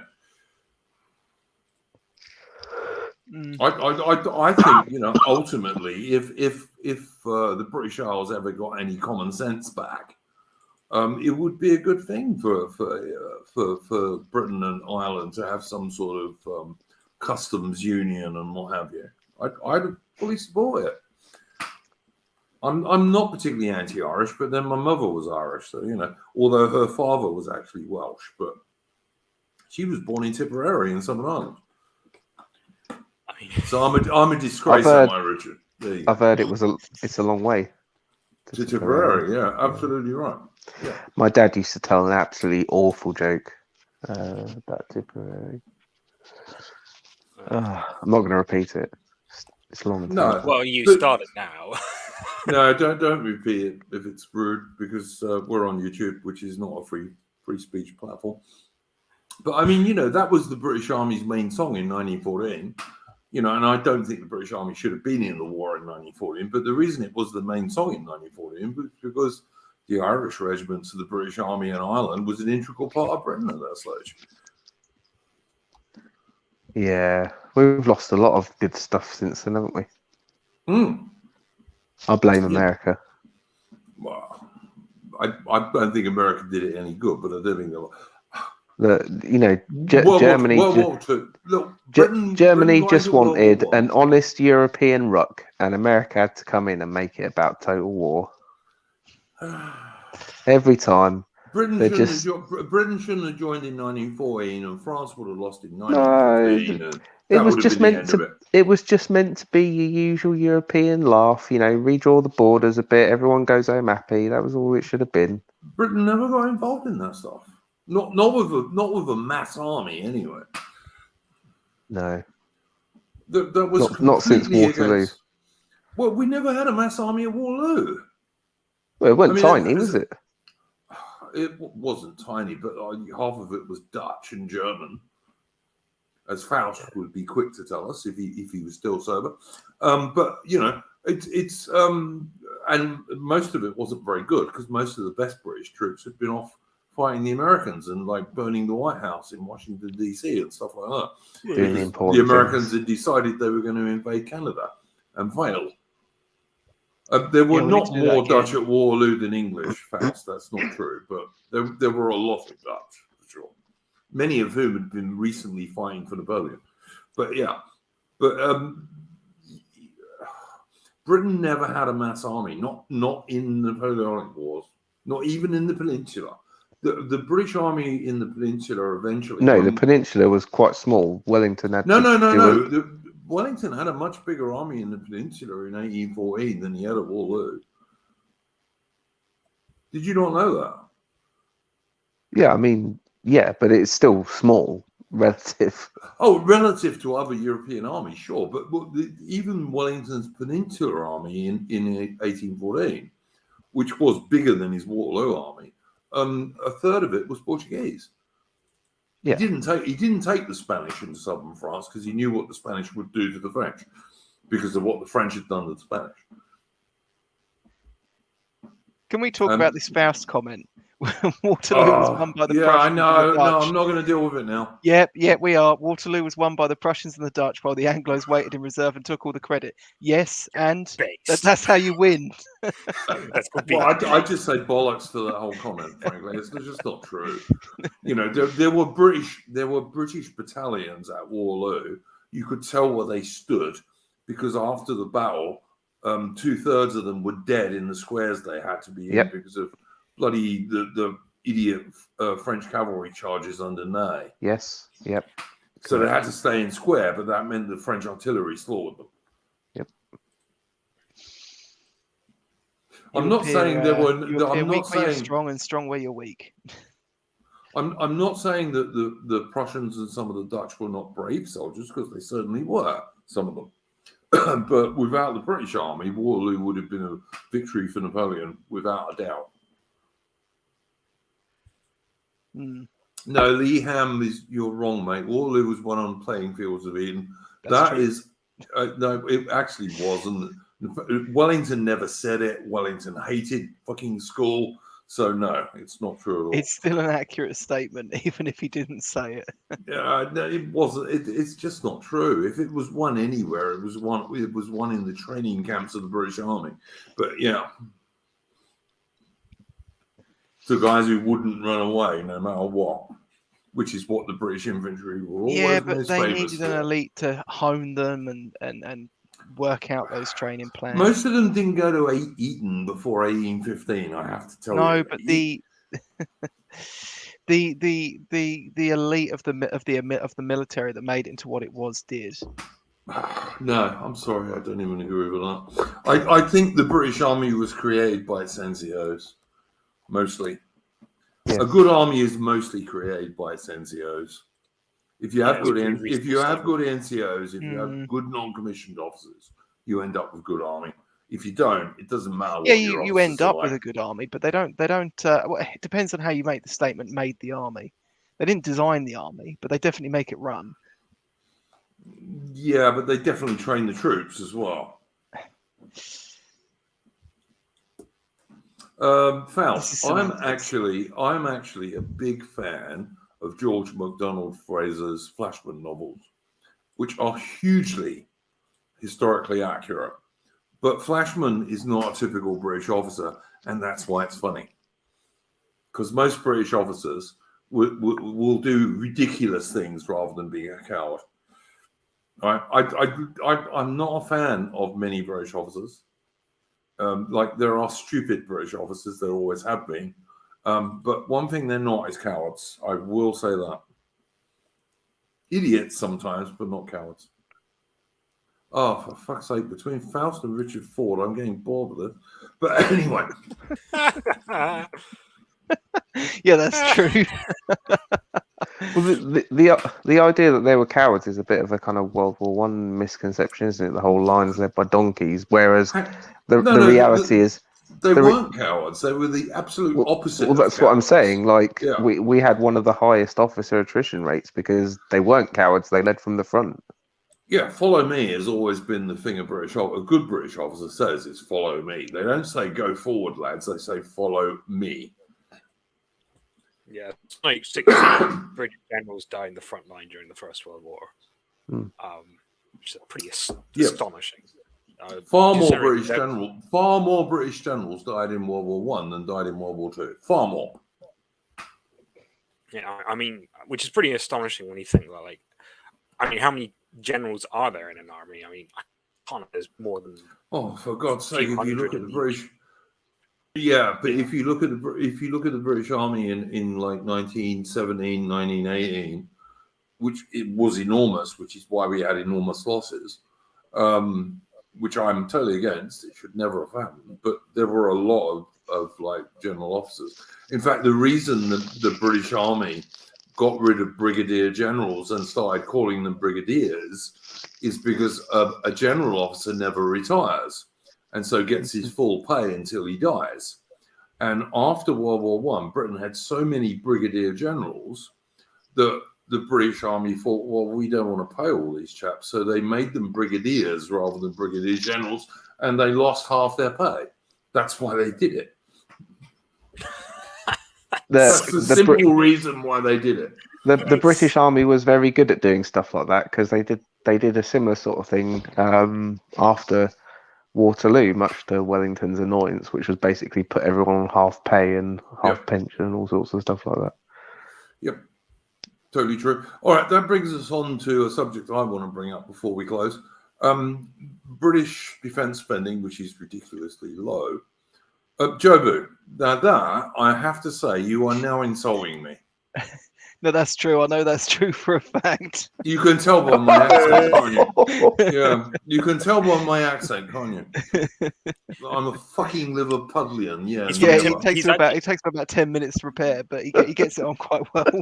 Yeah, he's a true Irishman. He's from Timbuktu. Yeah, I'm from Timbuktu and I'm gay. All right. Yeah. Clip that. Well, no one said that, but no, clip it. Ironic, since I face doxed myself on my Discord last week, but but anyway, this is something I want to talk about. British defence spending, should it go up?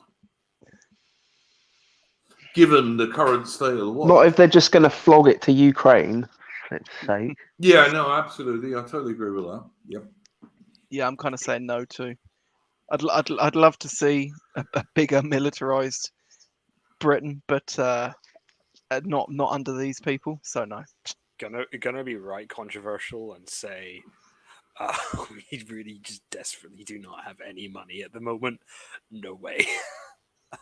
Well, all right. Look, in serious, Andrew, I think it should be 3% and not include pensions. 3%. Yeah, I mean, look, this is something that you have to explain to people because they don't get it. Under Tony Blair, I think it was under Tony Blair, but it might have been under Cameron even. But I think it was under Tony Blair. They changed the way defense spending is calculated, and they included all British all British Armed Forces pensions, and also all war widows pensions, going right back to people from World War II. So every single pension that gets paid out to a British soldier, a former British soldier, or his widow, going right back to World War II, is now included in British defence spending, which is why when Britain turns around and says it spends 2.2%, I think is what they claim, it's bollocks. It's nowhere near that, because about a third of that goes on pensions. Yeah, and one of the interesting things that comes into play as well, which I guess I think if I'd sat down and thought about it, it makes sense. It makes total sense. But I found it quite interesting to note that in terms of dollar spend, our spend is not hugely dissimilar to Russia, for example. But the purchasing power of what Russia spends means it spends the equivalent of, I think, $250 million a year, and we're spending the equivalent of about $70 million a year. I'd say I think the difference is even a bit more than that, actually, because, as you say, of the purchasing power, because you can buy so much more for so much less in Russia, in terms of military equipment, man hours, be it what it may.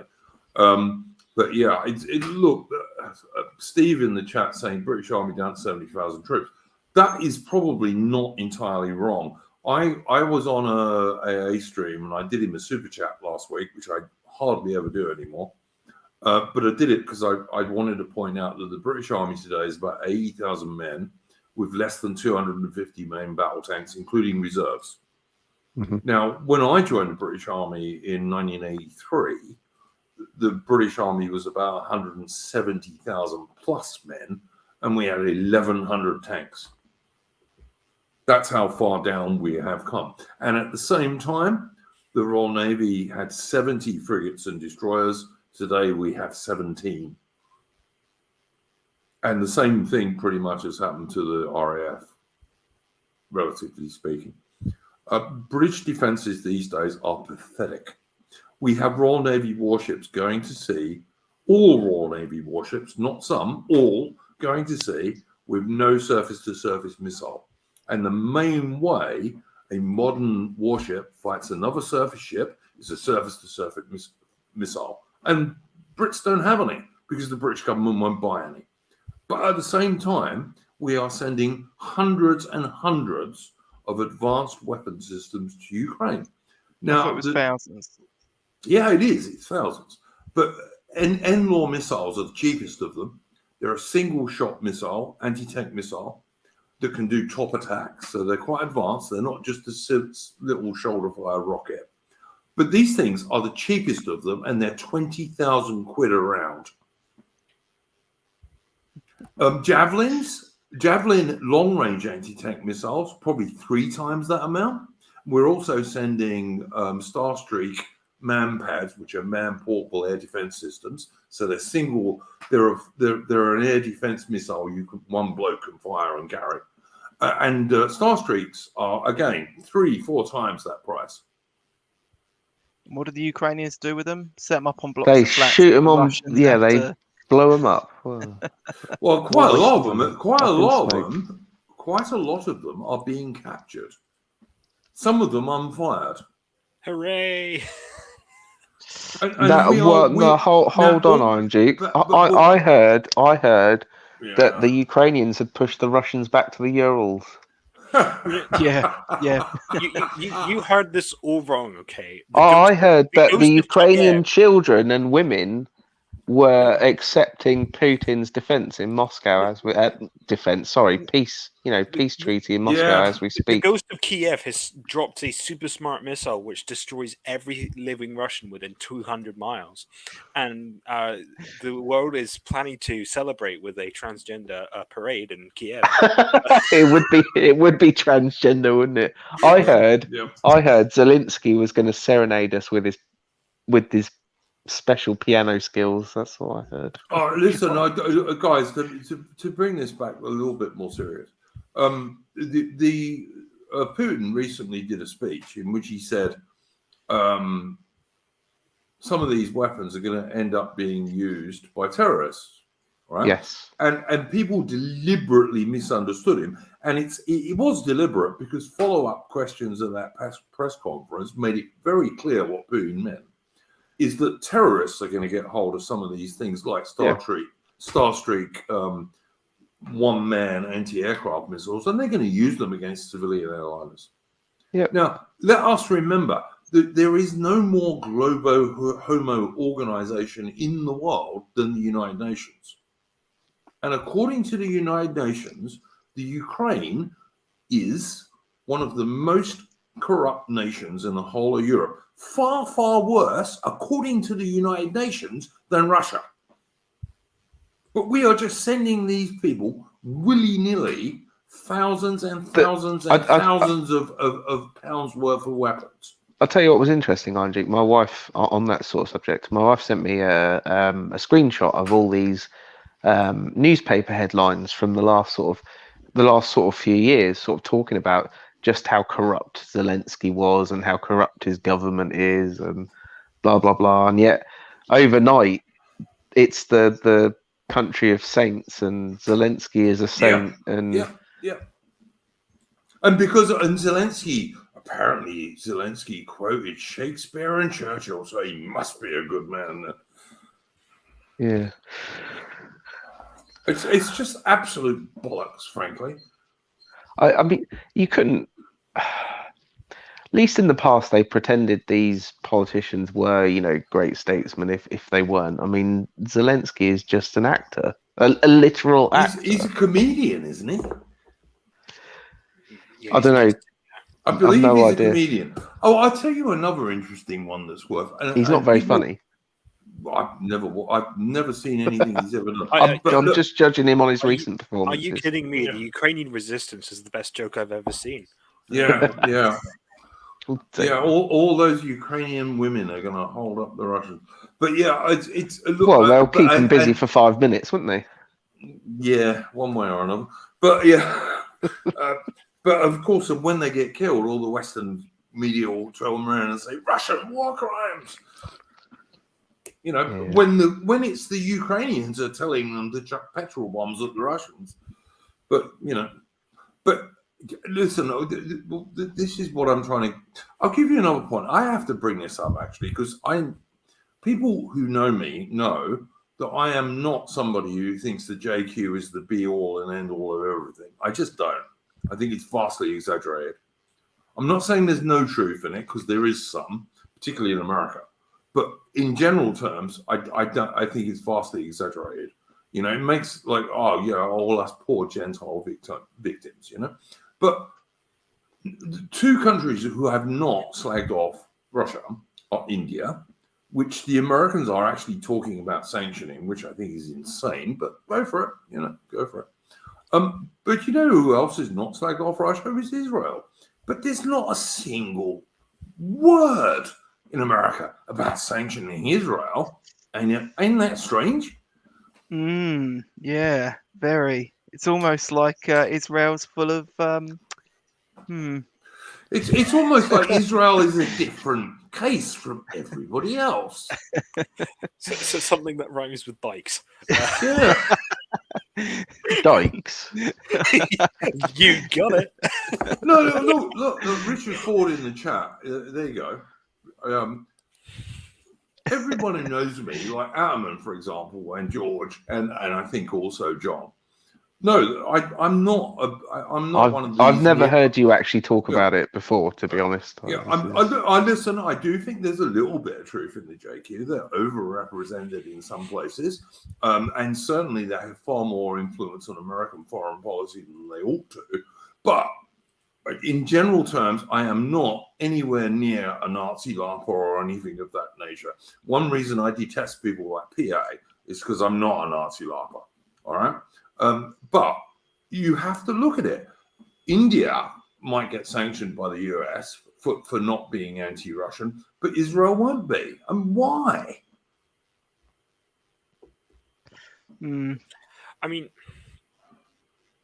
I'm really, really neutral on the issue. I personally, and I might be called a cuck for this, I don't think there's a huge amount to it. In fact, I think, and even if there was something to it, which I don't think there is, I shall repeat, I think talking about it is highly counterproductive. I mean, the point of view I take is that yes, Israel has a lot of lobbying power in the United States. Yep. But I mean, one, we're not the United States. Yes. Two, Totally agree. something you've got to always remember is that the tribe are not a unified group. Far from it. Don't think they are. Don't think they are. Yeah. Listen, I spoke earlier. Like Paul Gottfried's one of my favorite guys on the right. He's Jewish. Yeah. And so yeah, I you're using that I have mates who are black defense. Yeah. No, I'm not. No, I'm not. Yeah, no, you are. I'm not. No, I'm not. No, I'm not. No, I'm not. Jobu is saying I just spouted a moustache. Jobu, I've had a moustache since I was 18 years old. I'm not an anti-Semite, but I'm teasing. Yeah, all right. I was just going to say I'm not. Everyone who has watched everything I've ever said. I was going to say I've never out. heard you. I've never heard you. This is the first time I've ever heard you talk about it. To be honest. No, listen. I think there's some truth that there is an overrepresentation of Jewish people in Hollywood and the media. Sure, there is. And the porn industry. I don't even know about that because I don't know. Adamant. I mean, maybe you watch more porn than me. I don't know, but you know. I mean, Jake, we've all seen what you posted your server. Do I post any porn in my server? I don't think Yeah, it's only if you're into like porn. military. Oh, okay, military. Royal Oak a long time ago screenshotted you and plastered it on Twitter. It was great. I never saw it. Never saw it.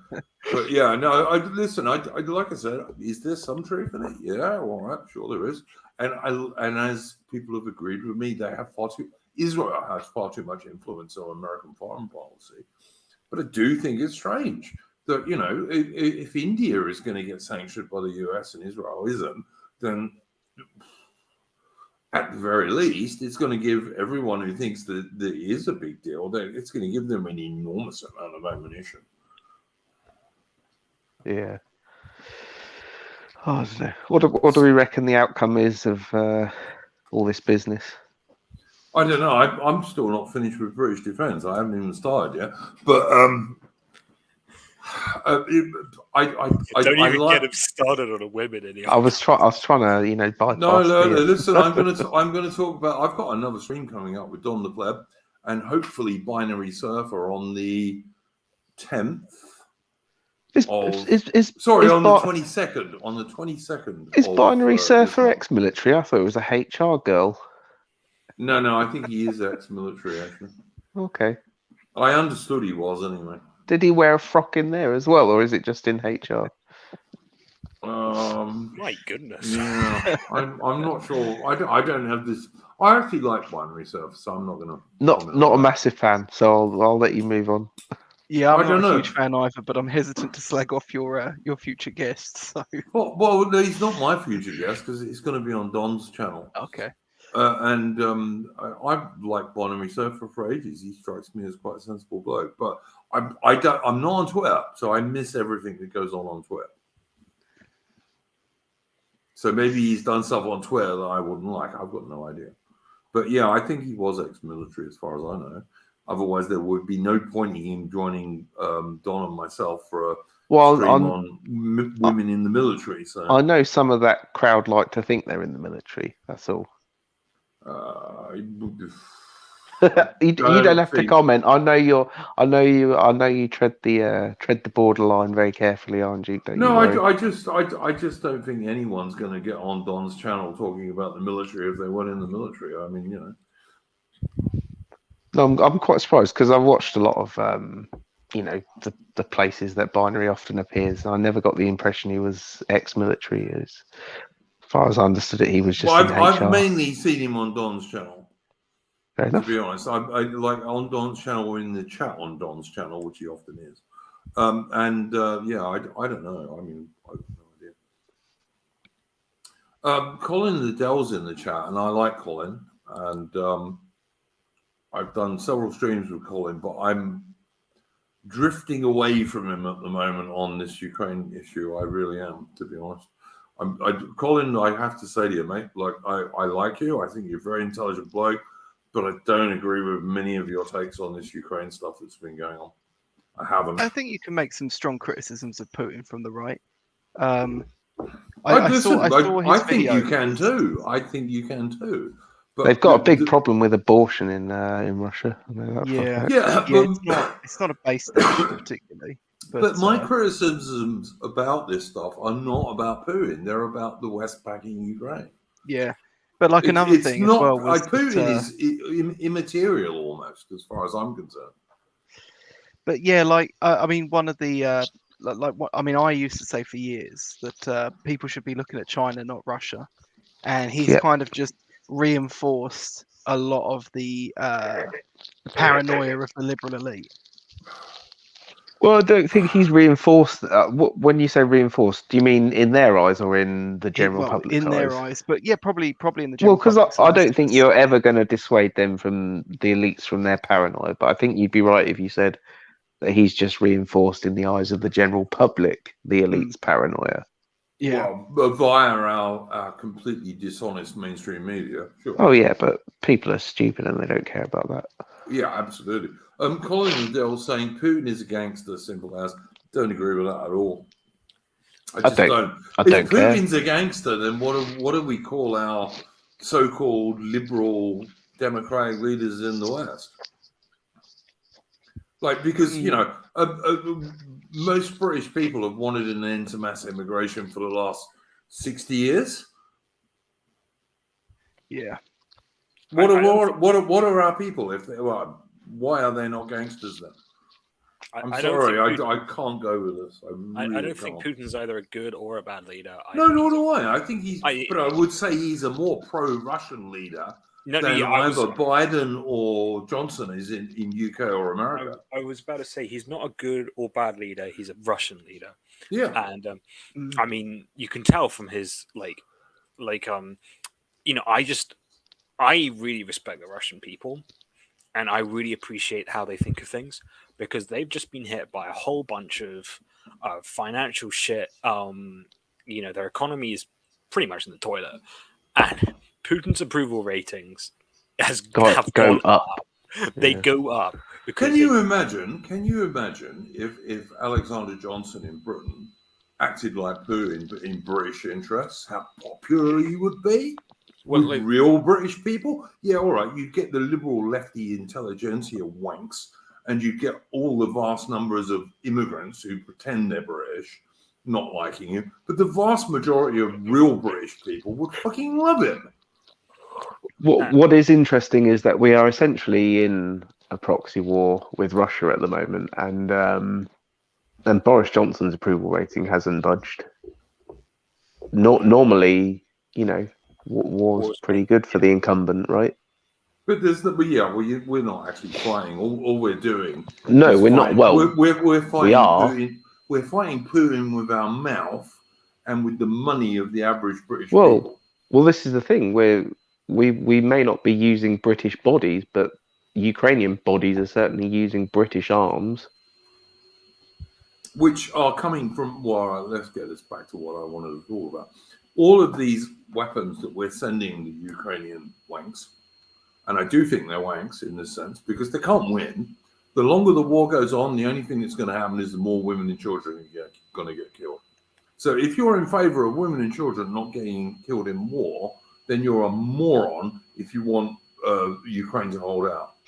This is there's two trains of thought on this, because I have had people put to me the question, well, what if your country was being invaded? It's like, yeah, if it was my country being invaded, my view would be that I'd get make sure my wife and my child were as safe as they could be. Send them up north. Yep. And I'd be off, to the front line to do my bit. But it's not Totally my country. agree. Yeah. And I can look at it objectively and say, the best thing for them to preserve life is for it to be over as quickly as possible. And us ferrying, equipment over there to keep propping them up for it to go on longer and longer and longer is, like you say, it's just drawing it out, and it's just going to cost far more lives in the long run. And it's going to cost more innocent lives. And I mean, look, anyone who's got any military experience whatsoever, and I will address this particularly to Colin Liddell in the chat, anyone who has got any military experience whatsoever can tell you for a fact, just watching what we're seeing coming out of Ukraine, and not the bollocks that the dishonest Western MSM is coming out with, the Russians are doing their very best to avoid civilian casualties. Not because they're nice guys, but because it's bad PR. I've seen some ridiculous stories today, like Russian helicopter pilots using refugees swimming across rivers as target practice. It's unbelievable. The rubbish. The Russians have given the Ukrainians corridors out of all their major cities that the civilians can evacuate through. And the people who are stopping the civilians evacuating out of those Ukrainian cities are the Ukrainians, not the Russians, because the Russians want them gone. Not because the Russians are nice guys, but because it's good PR for the civilians to piss off and not get killed and maimed. Yeah, I mean, I can recall, not my priest, but someone within the archdiocese was writing and basically saying that Putin is equivalent to like Hitler or Stalin. Hitler, and I am sorry. Yeah, he's Hitler and Stalin combined. I'm sorry, but like Putin is like, maybe he arrests his enemies, but he doesn't fucking throw them in fucking.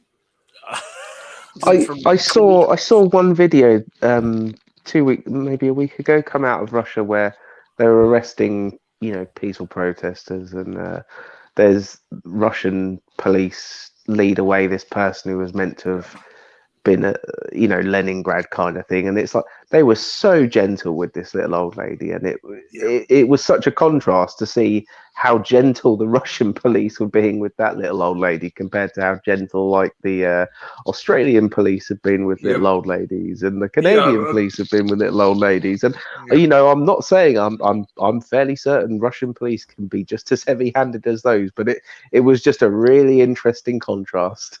John, I know I put this in your Discord. I showed you the video where the Victorian police in Australia were walking down the road, and this 70-plus-year-old little old lady. That was one of the ones I was thinking about. The cops smashed her head into the tarmac of the road as hard as they could, and then not one but two of them pepper sprayed her in the face from about a foot away. Yep. Great, but we're democracies and we're good. Yeah. It's so fucking bullshit, man. I'm sorry. I just can't take this stuff anymore. This is part of the problem they've got, because people in the past who are conscientious objectors did it not because they believed their governments were necessarily in the wrong, but they did it because they just believed war wasn't the answer.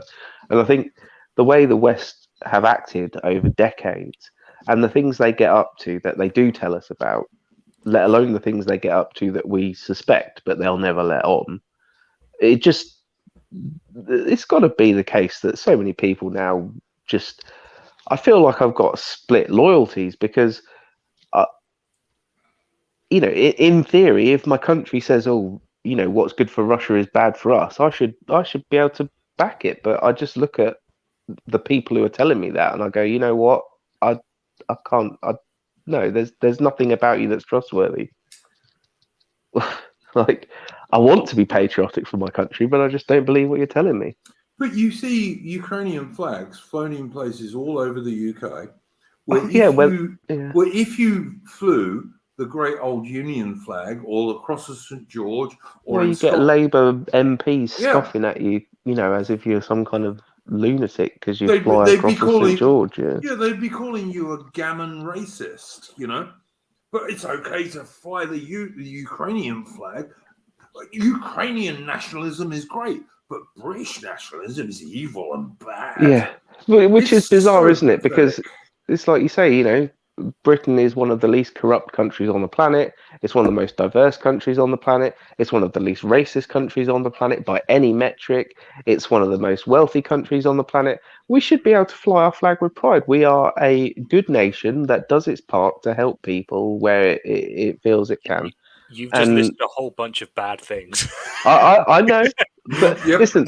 But what I'm trying to say is, by any metric, they should be really proud of our flag because it stands for all the things they believe, and yet they would rather put up a country like Ukraine, which is one of the more corrupt countries on the planet, one of the most least diverse countries on the planet, according to the UN, for fuck's sake. Yeah, and it's just bizarre that they can worship Ukraine but don't have a second for the country they live in, and yeah, I don't get it. It's insane. I despair with them. I really do. Absolutely insane. But anyway, to get this back, and I'm determined to do this, to British defence. So everyone having a good week, or no, hang on. Shut up. All of these weapons that we are sending to Ukraine in terms of Britain are coming from British war stocks. Now, every single person who's ever served in the British Armed Forces knows that British war stocks are pathetically small in the first place. And as I said, the cheapest things we are sending them are NLAWs, which are these, in the British forces, they're called the MBT law, main battle tank law, light anti-tank weapon. And they're not light, they're enormous great things, but they're single shot and they're 20,000 quid plus a round. And we're sending thousands of these things to Ukraine and much more expensive missiles besides. And all of this is going to be paid for by the British public. While at the same time, the British Armed Forces have never been weaker as long as Britain has existed. But the British Army's never been smaller and weaker than it is today, going back to when Charles II took over. Colin Liddell, I'm sorry, mate. Look, as I say, I like you, and I will do a stream with you at some stage where we can talk about our differences, but I just think that is a really bad and wrong take. I think there's some truth to that. Is there some Russian misinfo? Yeah, of course there is. It's a war. There's two sides giving out propaganda. The truth's in the middle. But the Western and British position is so totally pro-Ukrainian, it's ridiculous. Yeah, but he's talking about the dissident right in that comment. I mean, in what context? But I know people on the dissident right who are pro-Ukrainian. I mean, in what context? Because they're all no more brother wars and all this bollocks. Here's the question: in what context is he talking about disinformation? Is he talking about disinformation by Western sources about Russia, or is he talking about Russian sources perforating disinformation into the West? Like, right. I think he's talking about the latter. Well, Colin, there you go, mate. You answer. Yeah. I would say that Russia has interfered with the Western's ongoings for a while now. For example, they were very pro-Scottish independence, and they did fund it. So would I if I was a Russian, because most of our submarine bases and shipbuildings in Scotland. So, warship building, I mean, if I was Putin, Britain is dead set against Russia in the current regime. Well, why wouldn't I play against them? Like, it's if we basically said, look, okay, guys, we're going to have some boundaries here. you're going to behave, and then maybe we can like have trade, and like maybe we can have some good deals and all that. Then like this is the difficulty, isn't it? Because I believe that what Putin is doing is what he believes is in the best interests of his country. Yeah. But I do not believe that what my leaders are doing is what they believe is in the best interest of their country.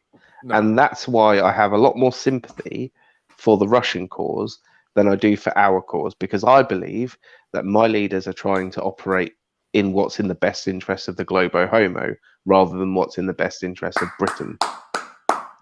Well said, John. Because Putin is doing, because I don't see any difference. For example, people have labelled the accusation that Putin's mad and insane and whatever. I don't see that what he is doing or has done is any different meaningfully to what, if you take them at their word, Tony Blair and George Bush did in relation to Iraq. They will have got intelligence, and again, I'm saying what they say they believe in relation to Iraq. I'm not getting into the realms of, well, did they cook it up, whatever. I'm take them at their word. They say they got intelligence that told them, Saddam Hussein had weapons of mass destruction and it was targeted at their countries, blah, blah, blah, blah, blah.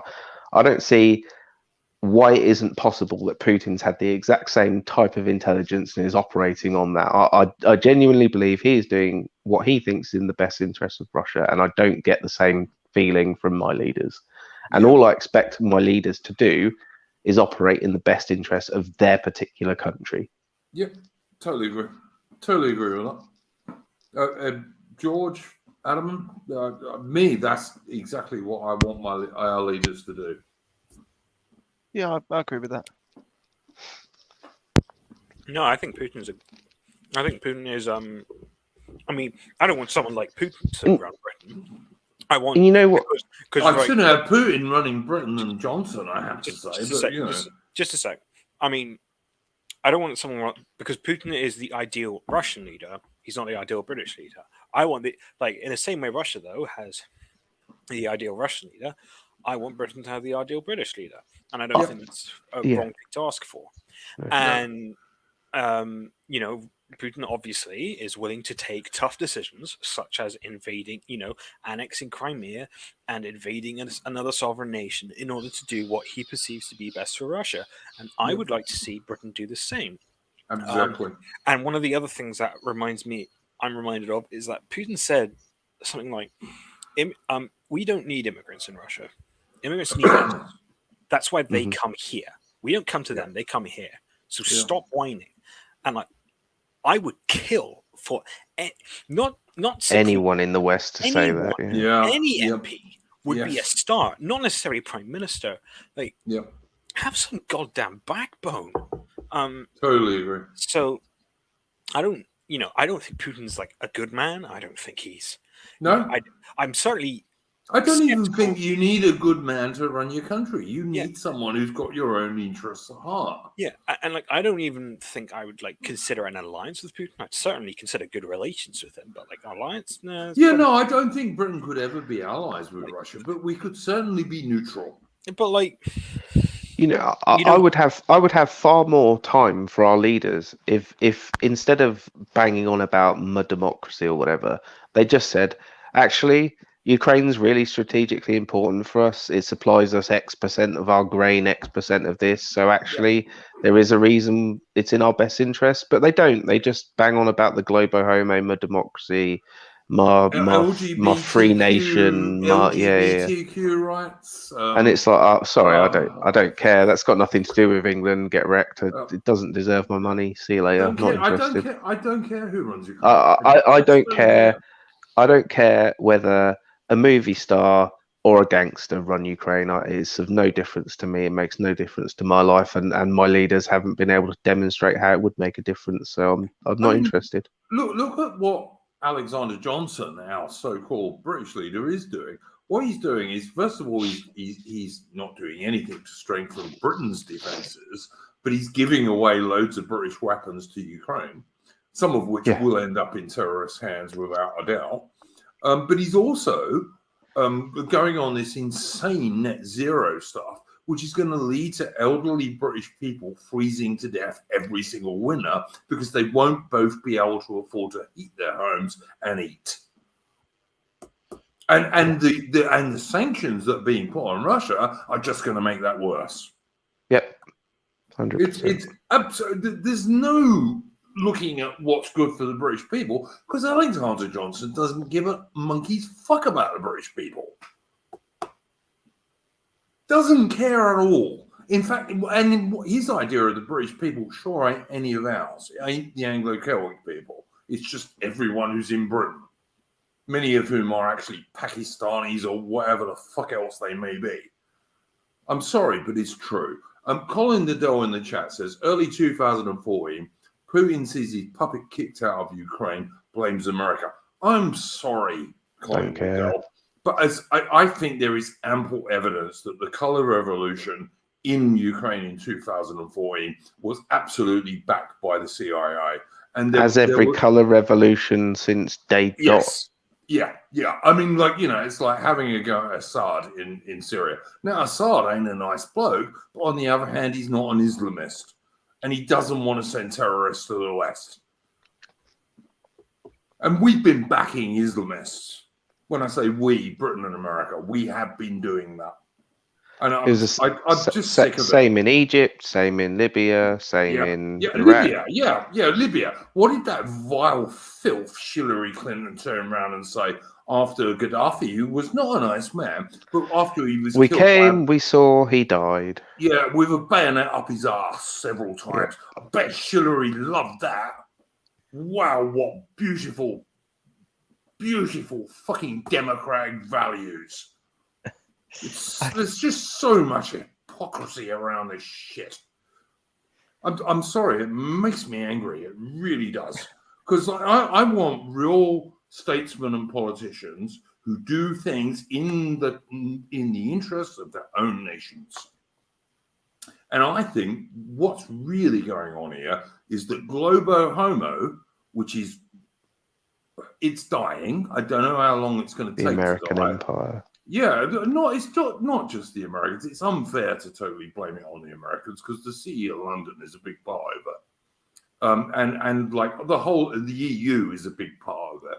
It's all it's all part of the greater American Empire. It has been, you know. Yeah, I just think it's a bit for the unfair. Last century or so. I think it's a bit unfair to blame it on America rather than the American government, which I think are two different things.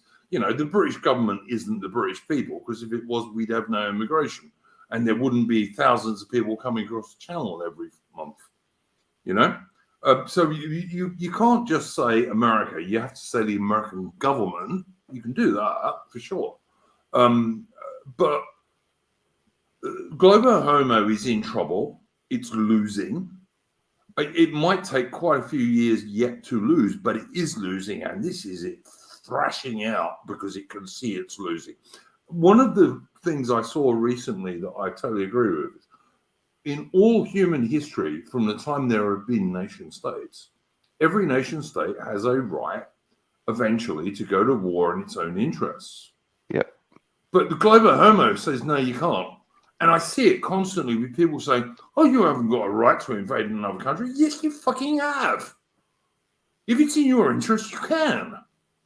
Yeah, the sovereignty argument's kind of a funny one. Like you see people bring that up a lot now. Like, oh, he's sort of taken away Ukraine's sovereignty. It's like, right, but I mean, there's obviously an argument to be made that a lot of the areas in Ukraine that wanted independence from Ukraine or wanted to shift to Russia probably had Russian backing, but most definitely did.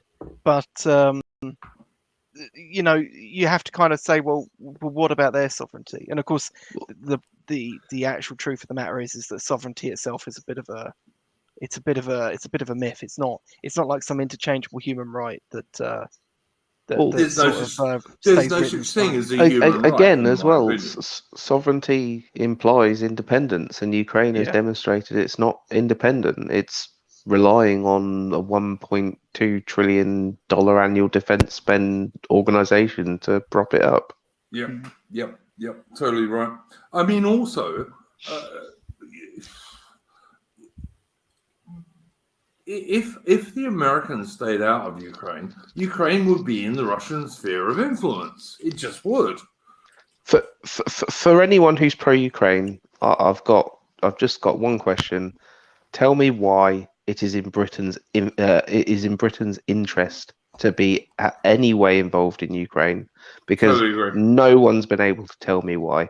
They'll say, Ukraine needs "Oh, it's black in our lesbian HR it's in our managers. it's in our geopolitical interest." What is? How? Do you know what's in Britain's geopolitical interest? Separate Russia from China. Yep. That's in the 100%. whole of the West geopolitical interest. The real enemy is China.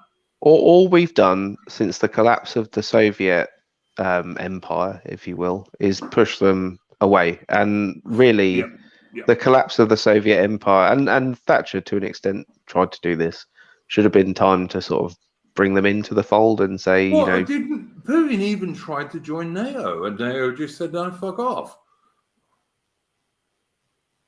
Yeah, I mean, I couldn't comment on that. I don't know about that, But I mean, that's the truth. Putin said, "Can Russia join NATO?"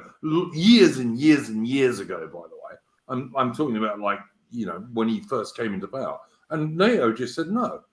Cameron Gilchrist, a very good point.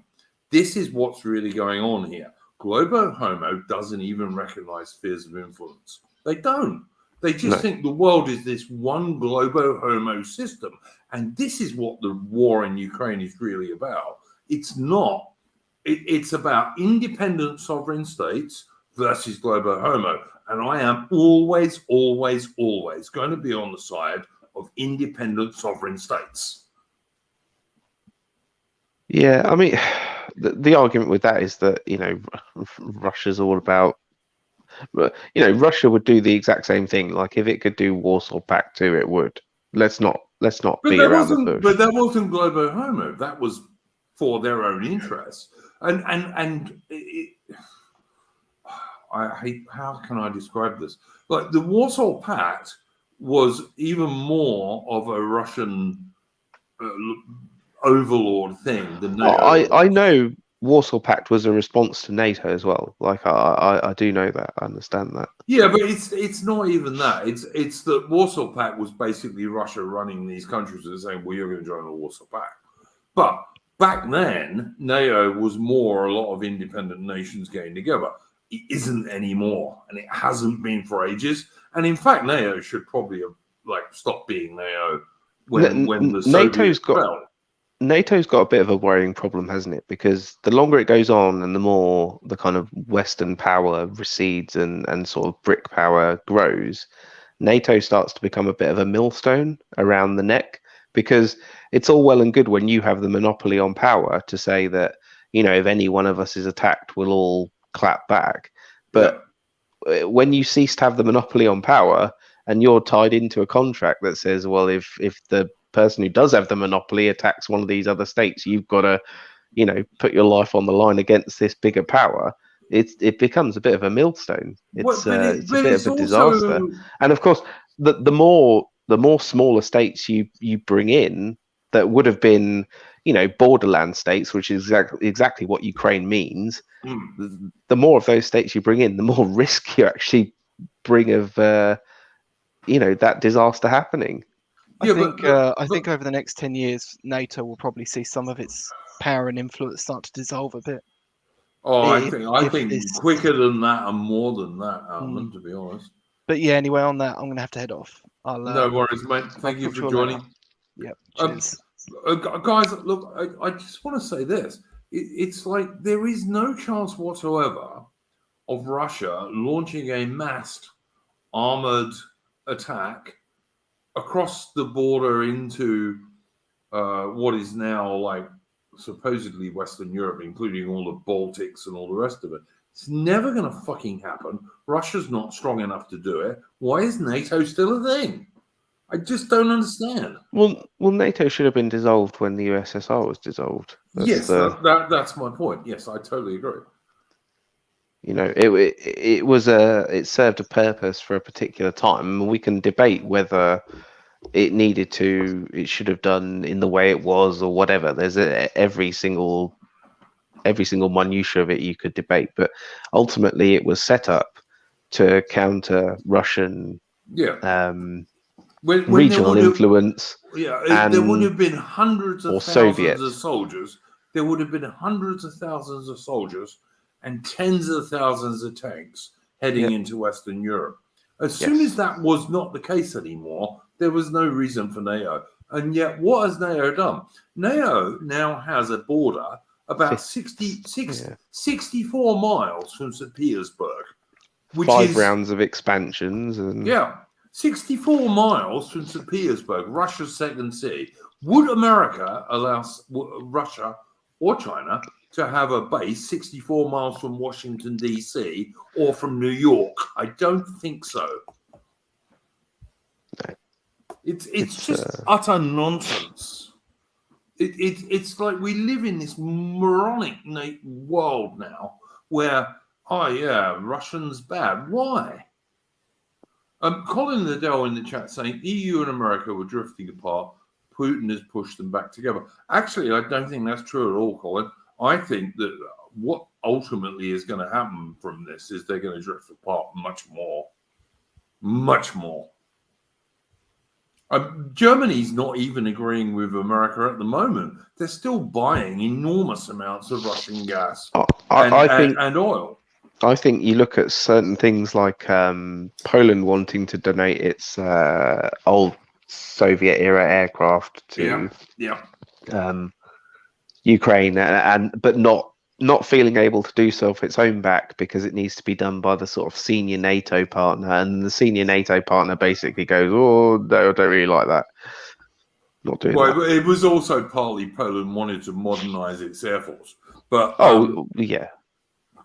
but the Pentagon just said no way, so that ain't happening.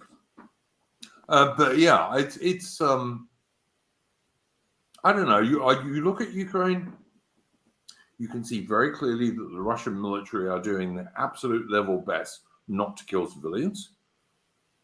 Russia has one of the most powerful artillery arms in the world. Yeah, they're not using them on the middle of civilian cities, and they could. They've got all of these open routes for refugees to leave Ukrainian cities, and the people who are stopping the civilians doing that are the Ukrainians, not the Russians. The Russians are not even bombing the Ukrainian railways, which is why you get someone like Coach Red Pill who can travel right across Ukraine back to his wherever he is, and without a problem, because the Russians are not even attacking those. Like when America and Britain, with some Australian help, took over Iraq in 2003. Bombed the hell out of them. Well, yeah, and we took 3.5 weeks to do it, for the most part, a bit more than that, actually. As you say, we bombed all their energy places, their power stations. We bombed all of the media places. We bombed their sewage works, their water works, everything.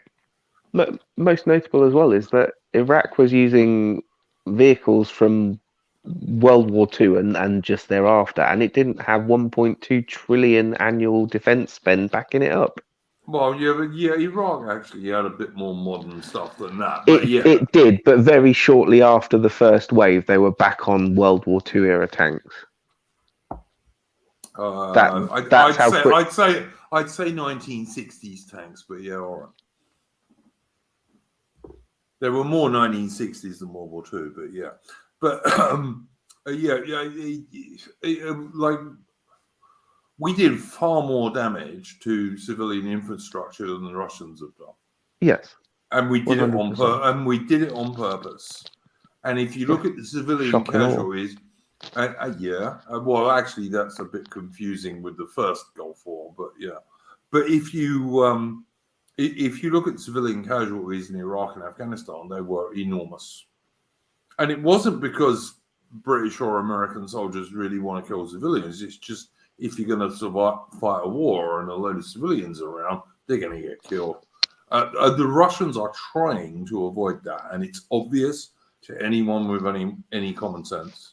Yeah, people seem to have this weird warped idea that like I don't know how it's being reported in Australia, but like in the UK, they're reporting it as if like civilians are piling up in the streets dead Yeah, and that kind yeah, of thing. And yeah, even if you take them at their number of 500, that's not given that it's across an entire country and yeah. multiple cities. It's nothing. That's not piling up in the streets. And I get that we've not seen a war really in Europe like this for quite some time. Well, And so it's very Yugoslavia, unfamiliar.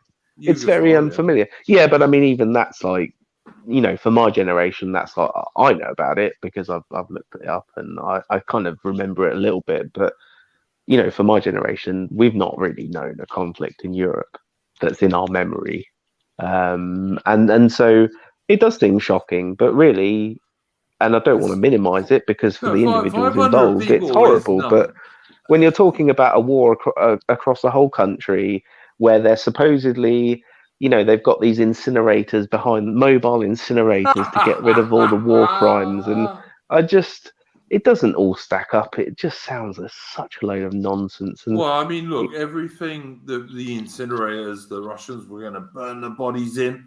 That was crap. That was proven to be crap. What was that idiot nonsense? The bloke who was supposed to be the fighter pilot around Kiev. Ghost of Kiev, yeah, that was an internet meme that the Western media just swallowed whole. The brave heroes of Snake Island. Who told them this is the thing. All 80 odd of them just surrendered, and the Russians treated them well. Yeah, this is the thing, though, right? Like in our media, it's simultaneously being portrayed as a Russian bloodbath of civilians, and also the victorious Ukrainian army giving Russia a bloody nose. And it's like, I'm sorry, but it can't both be true. And if Russia had wanted to steamroll that country, there'd be a hell of a lot more civilian death, and there'd be a hell of a lot less success to talk about. Yeah, Russia's going very easy. I think what Russia. And I'm not sure how that will play out for Putin in the long run, to be honest, because I think if they go too easy and they end up with too many casualties, too many bodies coming home, he's not going to be very popular at all. Well, no, and so really, he's probably doing himself a disservice by being gentle to the Ukrainians. No, I don't think he is, because like the one thing the Western media really wants is large numbers of civilian casualties. You will have seen, I'm sure, you guys, that the supposed maternity hospital that the Russians bombed, where no one died, by the way, no one died, but there were a load of quite well-known actresses and media figures in Ukraine who were supposedly in that maternity hospital. It was another bullshit story. No one died there. Even the Ukrainians didn't claim anyone did. They claimed someone got wounded. Well, I mean, getting bombed and being wounded, you got to be a fair way off, to be honest. But so yeah, I just don't believe any of it. I like the what basically is happening at the moment is every single piece of Ukrainian propaganda that comes out, the Western media is swallowing whole like a cuck, and it's mostly nonsense. Well, I think it's not just that it's swallowing it. I think it's working hard to engineer some of it. I mean, do you know? Do you know that there was a meeting with like 30 top TikTokers in America with like the American administration? That's funny though, because isn't TikTok owned by the Chinese? Chinese, yeah. And yet they've withdrawn from Russia, and yet the Chinese are supposedly allied with Russia. It's quite strange, some of these things. I mean, don't get me wrong. I'd love to see TikTok withdraw from the UK and Australia. I think that'd be damn good. Did you not get fed up with all the dancing nurses? Because I fucking did. But I just think the whole thing is pathetic. And the dumbing down of the Western public, that they just swallow all this shit. Oh, the BBC says the Bias Brainwashing Corporation, which detests and hates every single white Anglo-Celtic British person, says, and they just believe it.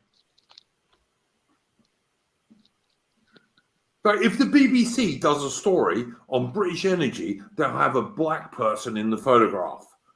How much evidence do you need to see that the Biased Brainwashing Corporation is actually anti-real Anglo-Celtic British people? Because it is. Yeah. As is the British government. This is why we're going to end up with elderly people freezing to death every single winter, because we're going to go for net zero, and we're also going to do all these sanctions on Russia. And who cares about the elderly people who Do you have a think they'll choice still be between... putting COVID on the death certificate Well, yeah. Could when well they be. died of pneumonia or whatever? Yeah, well, I mean, listen, in New Zealand, you could be shot to death as a gangster, and because you had COVID, be put down on the COVID statistics. Do people still believe this shit? Yeah. Well, you know, in the UK, there was a point where they hadn't. Basically, if you'd ever had COVID and then subsequently died, ever, Yeah, you were counted as a COVID death. yeah, that's what they did. And Look, it took them long enough to work out that they needed to change that to be something a bit more reflective of reality. I'd say two things to that, John. One is that, first of all, I don't think China virus was ever much worse than a bad flu for most people. But bad flus are really bad for elderly people and already very sick people. You know, and that's what the China virus killed. It was always a crisis of statistics, Anjik, because what you had in the very initial stages was you had the way clinical testing works in the UK is that you have a professional who will he will make a judgment, and then they will do tests to confirm that judgment. And this was written about in the British Medical Journal during the pandemic, because what happened very shortly after what happened very early on was that people who presented sick would go to hospital. They would go to hospital because they were very sick. And while they were very sick in hospital, they would be diagnosed, have tests done, and it meant that, and the likelihood was, because they were very sick and in hospital, that they would come back positive because they were very sick and they're in hospital, so there's something wrong with them. And then shortly thereafter, they would probably die of it.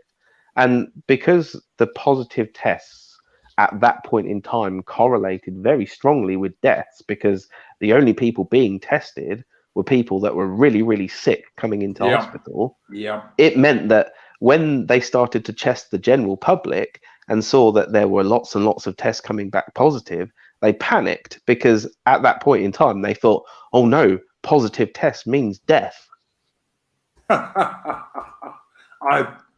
And so you had I this think that's being panic. kind to them, to be honest.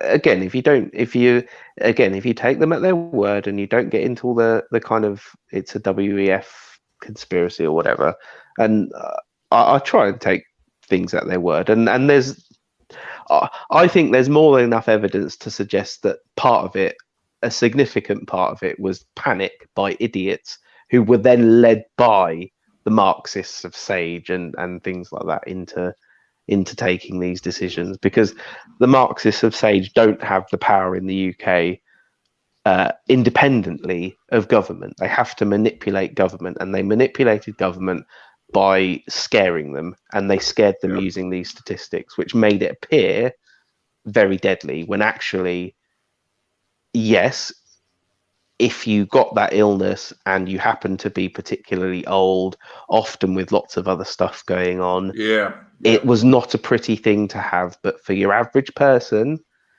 not that dangerous, not that problematic. And what we know about viruses is that they tend to get weaker over time anyway, which is exactly what has happened as it happens.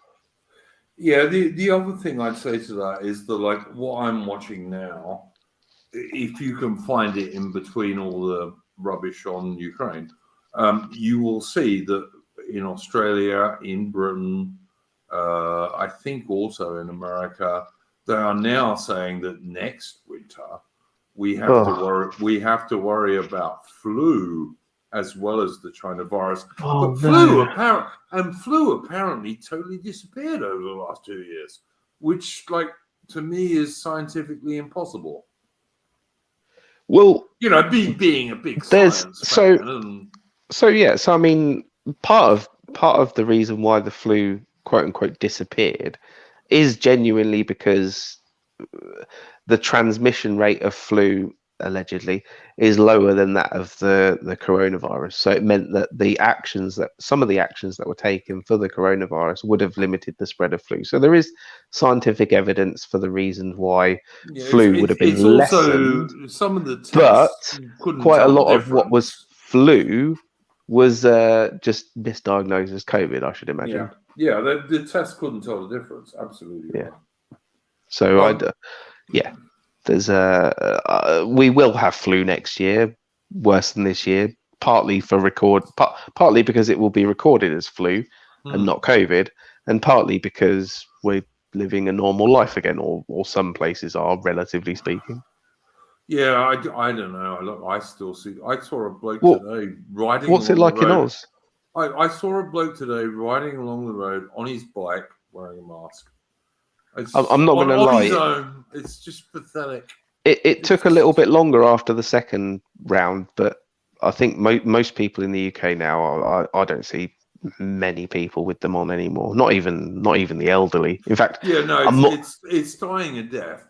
You more often see it on a younger person than an elderly person at this point. I think. And a woman and a man.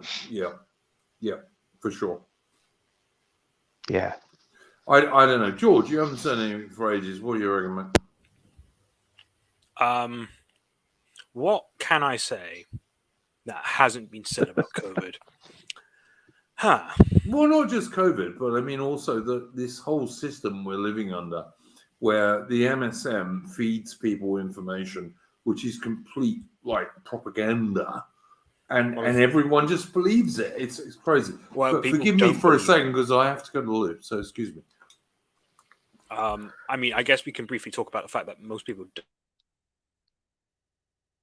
Hello. Most people these days. Oh, can you hear me? You cut out a little bit. Oh, damn. Most people these days do not believe their media, which of course is, in my opinion, a good thing. No, I would make the case that, of course, I don't like the media.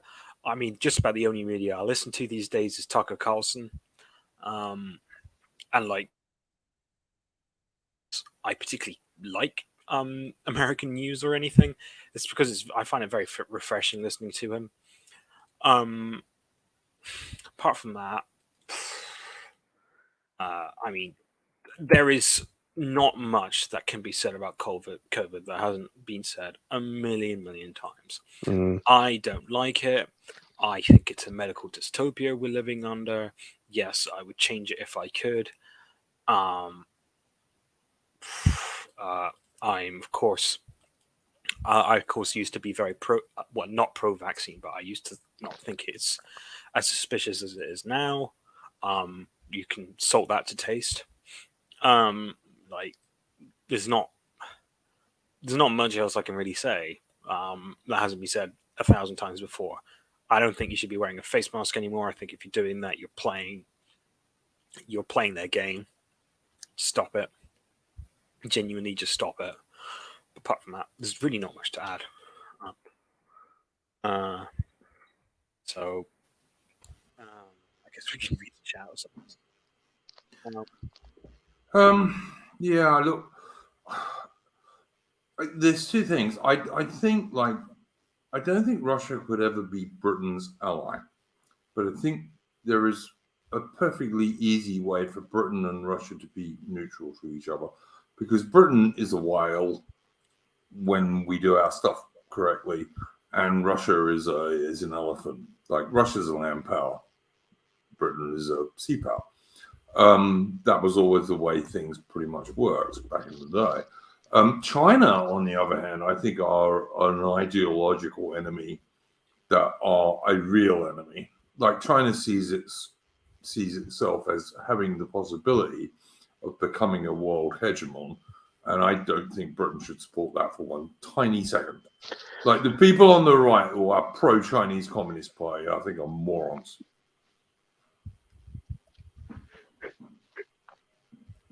Oh, Like the Chinese Communist Party are not our friends. Trust me. Putin, I don't think Putin's our friend either. Putin is pro-Russian, or what he sees as pro-Russian. I think for that, I will give him credit. I think the best thing any nation can do is come to the understanding that it is the responsibility of whether they act on this.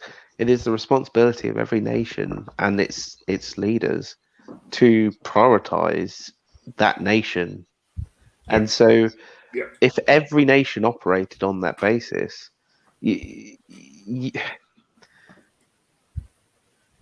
whenever there was a deal done, whenever there was a trade deal done, you'd know it was, well, I'm getting what I want and they're getting what they want.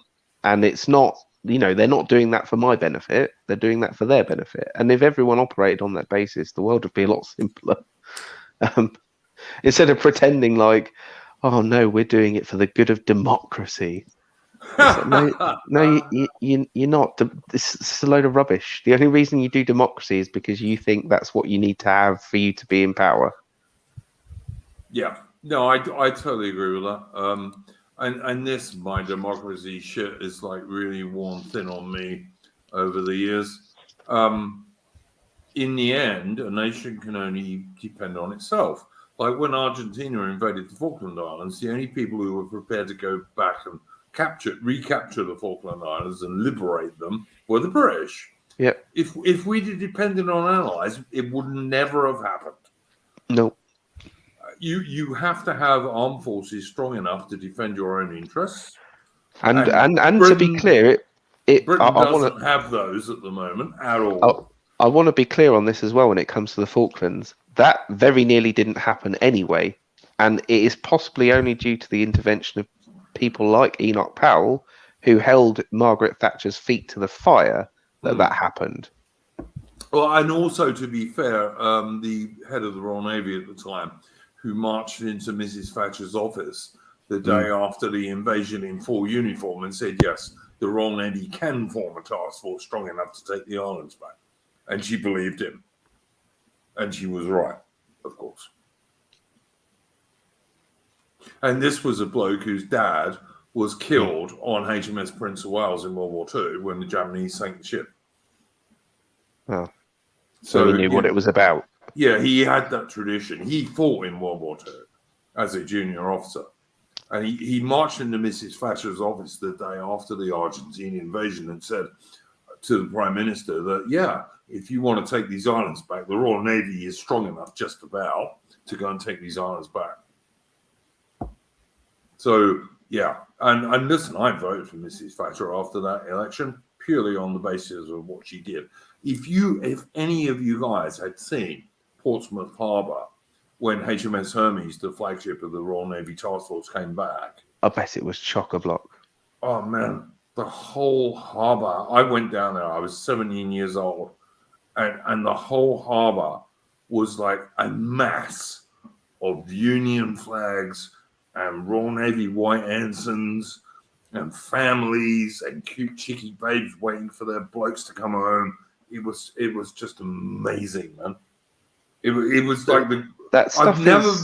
I've never been prouder to be a Briton. I was going to say that stuff is so. It's so good for the psyche of a nation, and you can see why the Globo Homo hates it. Yeah, they do. They detest it. Can you imagine today? Hundreds of thousands of people waving Union flags and they would. If we had a conflict that the United Kingdom people genuinely believed was most people would not Iraq, it. something like a Falklands again, you would have the exact same thing again because it's built into the spirit of a nation. From the real British people, not like the 15-20% who are not really British who are here now.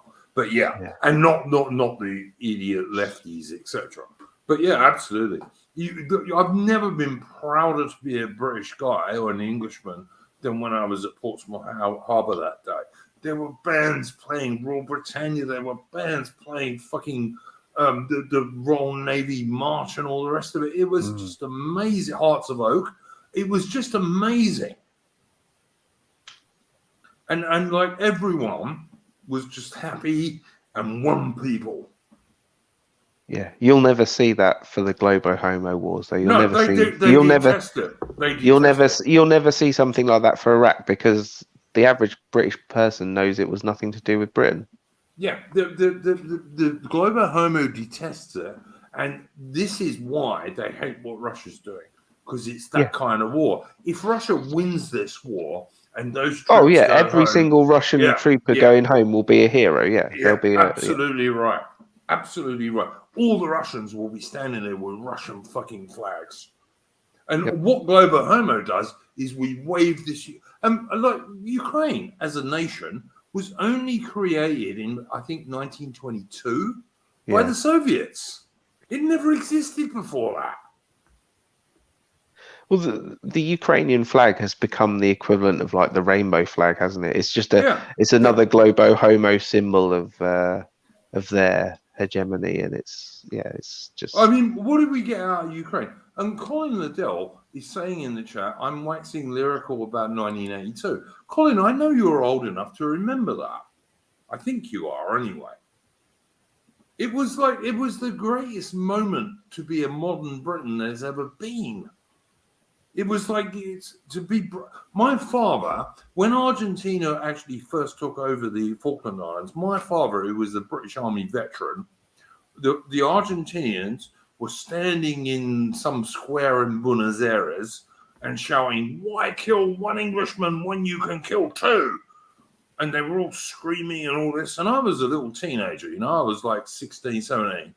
And my dad turned around and said to me, "Don't worry, son. Wait and see who's cheering at the end." Yeah. And he was so fucking right. Well, this is the thing, isn't it? It's one of those moments where you can point to something that mattered to your nation, in this case, defending part of your nation, and you can say, yeah, my nation still can defend itself, and we've got something we believe is worth defending, and we can still defend it, and we will. Okay, so to bring this back to something that I've been talking about, in 1982, the Royal Navy had 70 destroyers and frigates, 70. Today we have 17. And they go to sea with no surface-to-surface missile. And in modern warfare, the main way a surface warship fights another surface warship is a surface-to-surface missile. But all our warships in the Royal Navy go to sea today without one, because the British government will not pay for one. But we can send hundreds and hundreds and millions of pounds worth of weapons to Ukraine. How about the British government looks after the Royal Navy first and then looks at Ukraine?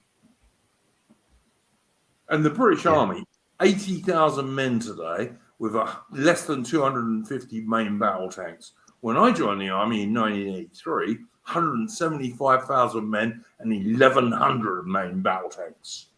Same thing for the RAF. If you're going to look up, hang on, what we got here? Leham is saying something, and Leham I know is a serviceman, I think.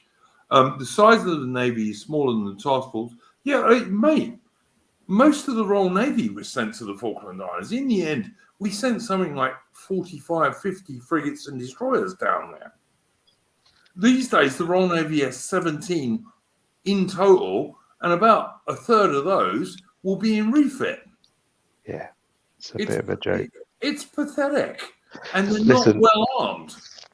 I am. My phone is very nearly out of battery, so if I drop off, it's not me being rude. It's no worries, mate. We're going to finish on the top of the hour here. I'm just going to finish up with George, and that'll be it. Thank you very much for coming on, John. You're always welcome, mate. Cheerio, pal. George, any final thoughts before we close? I don't think there's much that can be stated that we like. I want a Vladimir Putin-style leader, I mean, I'm with you. I think Britain should be able to defend itself. We probably, well, not probably. We can't do that anymore. No, not at the moment. We could, but we're not spending enough to do that at the moment at all. Britain spends 80% of its gross domestic product on the National Health Service, welfare payments, and old age pensions. You have to question as well, Iron Duke, which self-respecting young man wants to go and join up a faggy army like the one we parade. Oh yeah. No, don't get me wrong. Sorry. That is not to be seen as a slight on anyone serving in the military, because I haven't done that, so I'd never do that. That is meant to be a slight against the things like the advertising campaigns that you see that are just completely crap. Most of the time, the British Army's, in terms of the media stuff, goes on about women, LGBTQ, and diversity. That's what they spend most of their time. Given the adverts, I'd sooner join the Russian or the Chinese army, I'll tell you that much. Yep. Totally agree.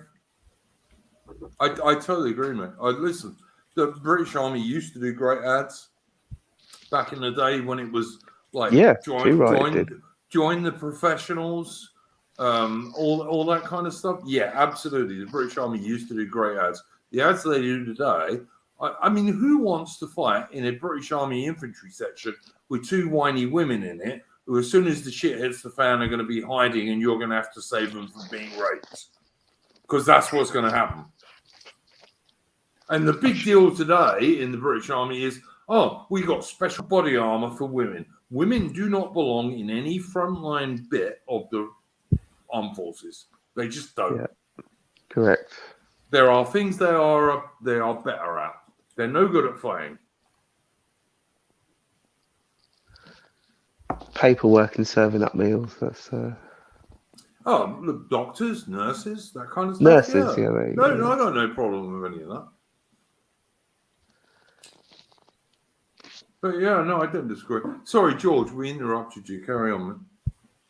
I don't think there's much more to add, to be honest. Yeah, I mean, personally, I've gone over the armed forces with you ad nauseum. I've gone over women being in the armed forces ad nauseum. So there's not much more I can really say there. I think the main takeaway from this stream has been that, like, Putin, while not being a good man, is admirable in what he does, and i.e. trying to do the best for his country, and I would like to see the same in my own. Yeah.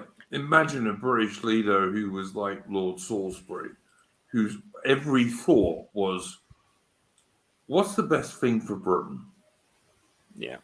That's all you require. We're not asking for rocket science here. It's just a leader who looks at his own people and says, what's the best thing for my nation and my people? Yeah. And that's all that I can really say. So, yeah. Totally agree, boys.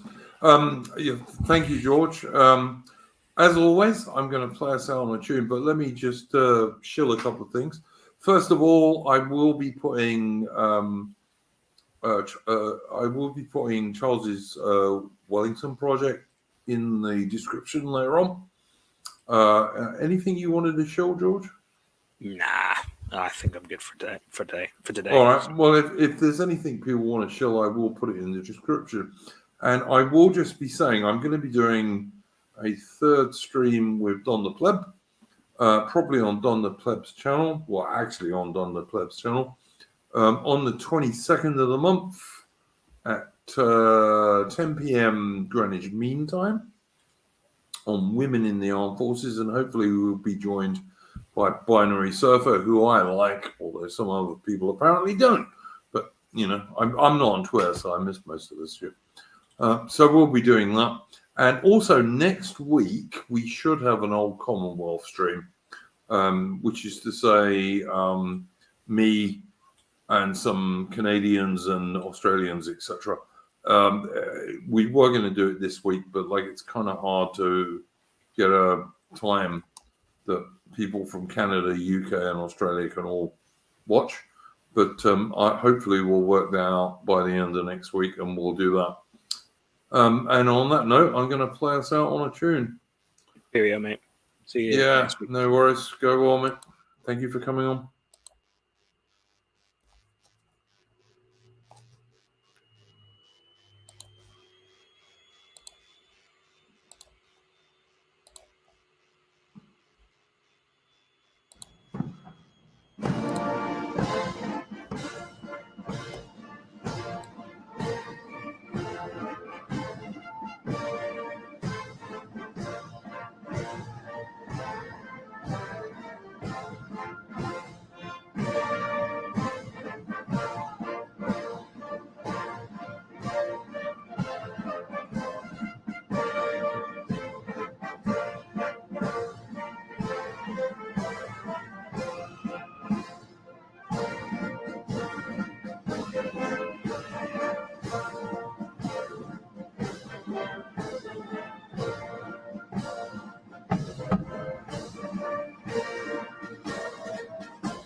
Okay, ladies and gents, that was Escort to the Collar, which if you watch the Tripping of the Collar, which I do quite regularly, you will understand.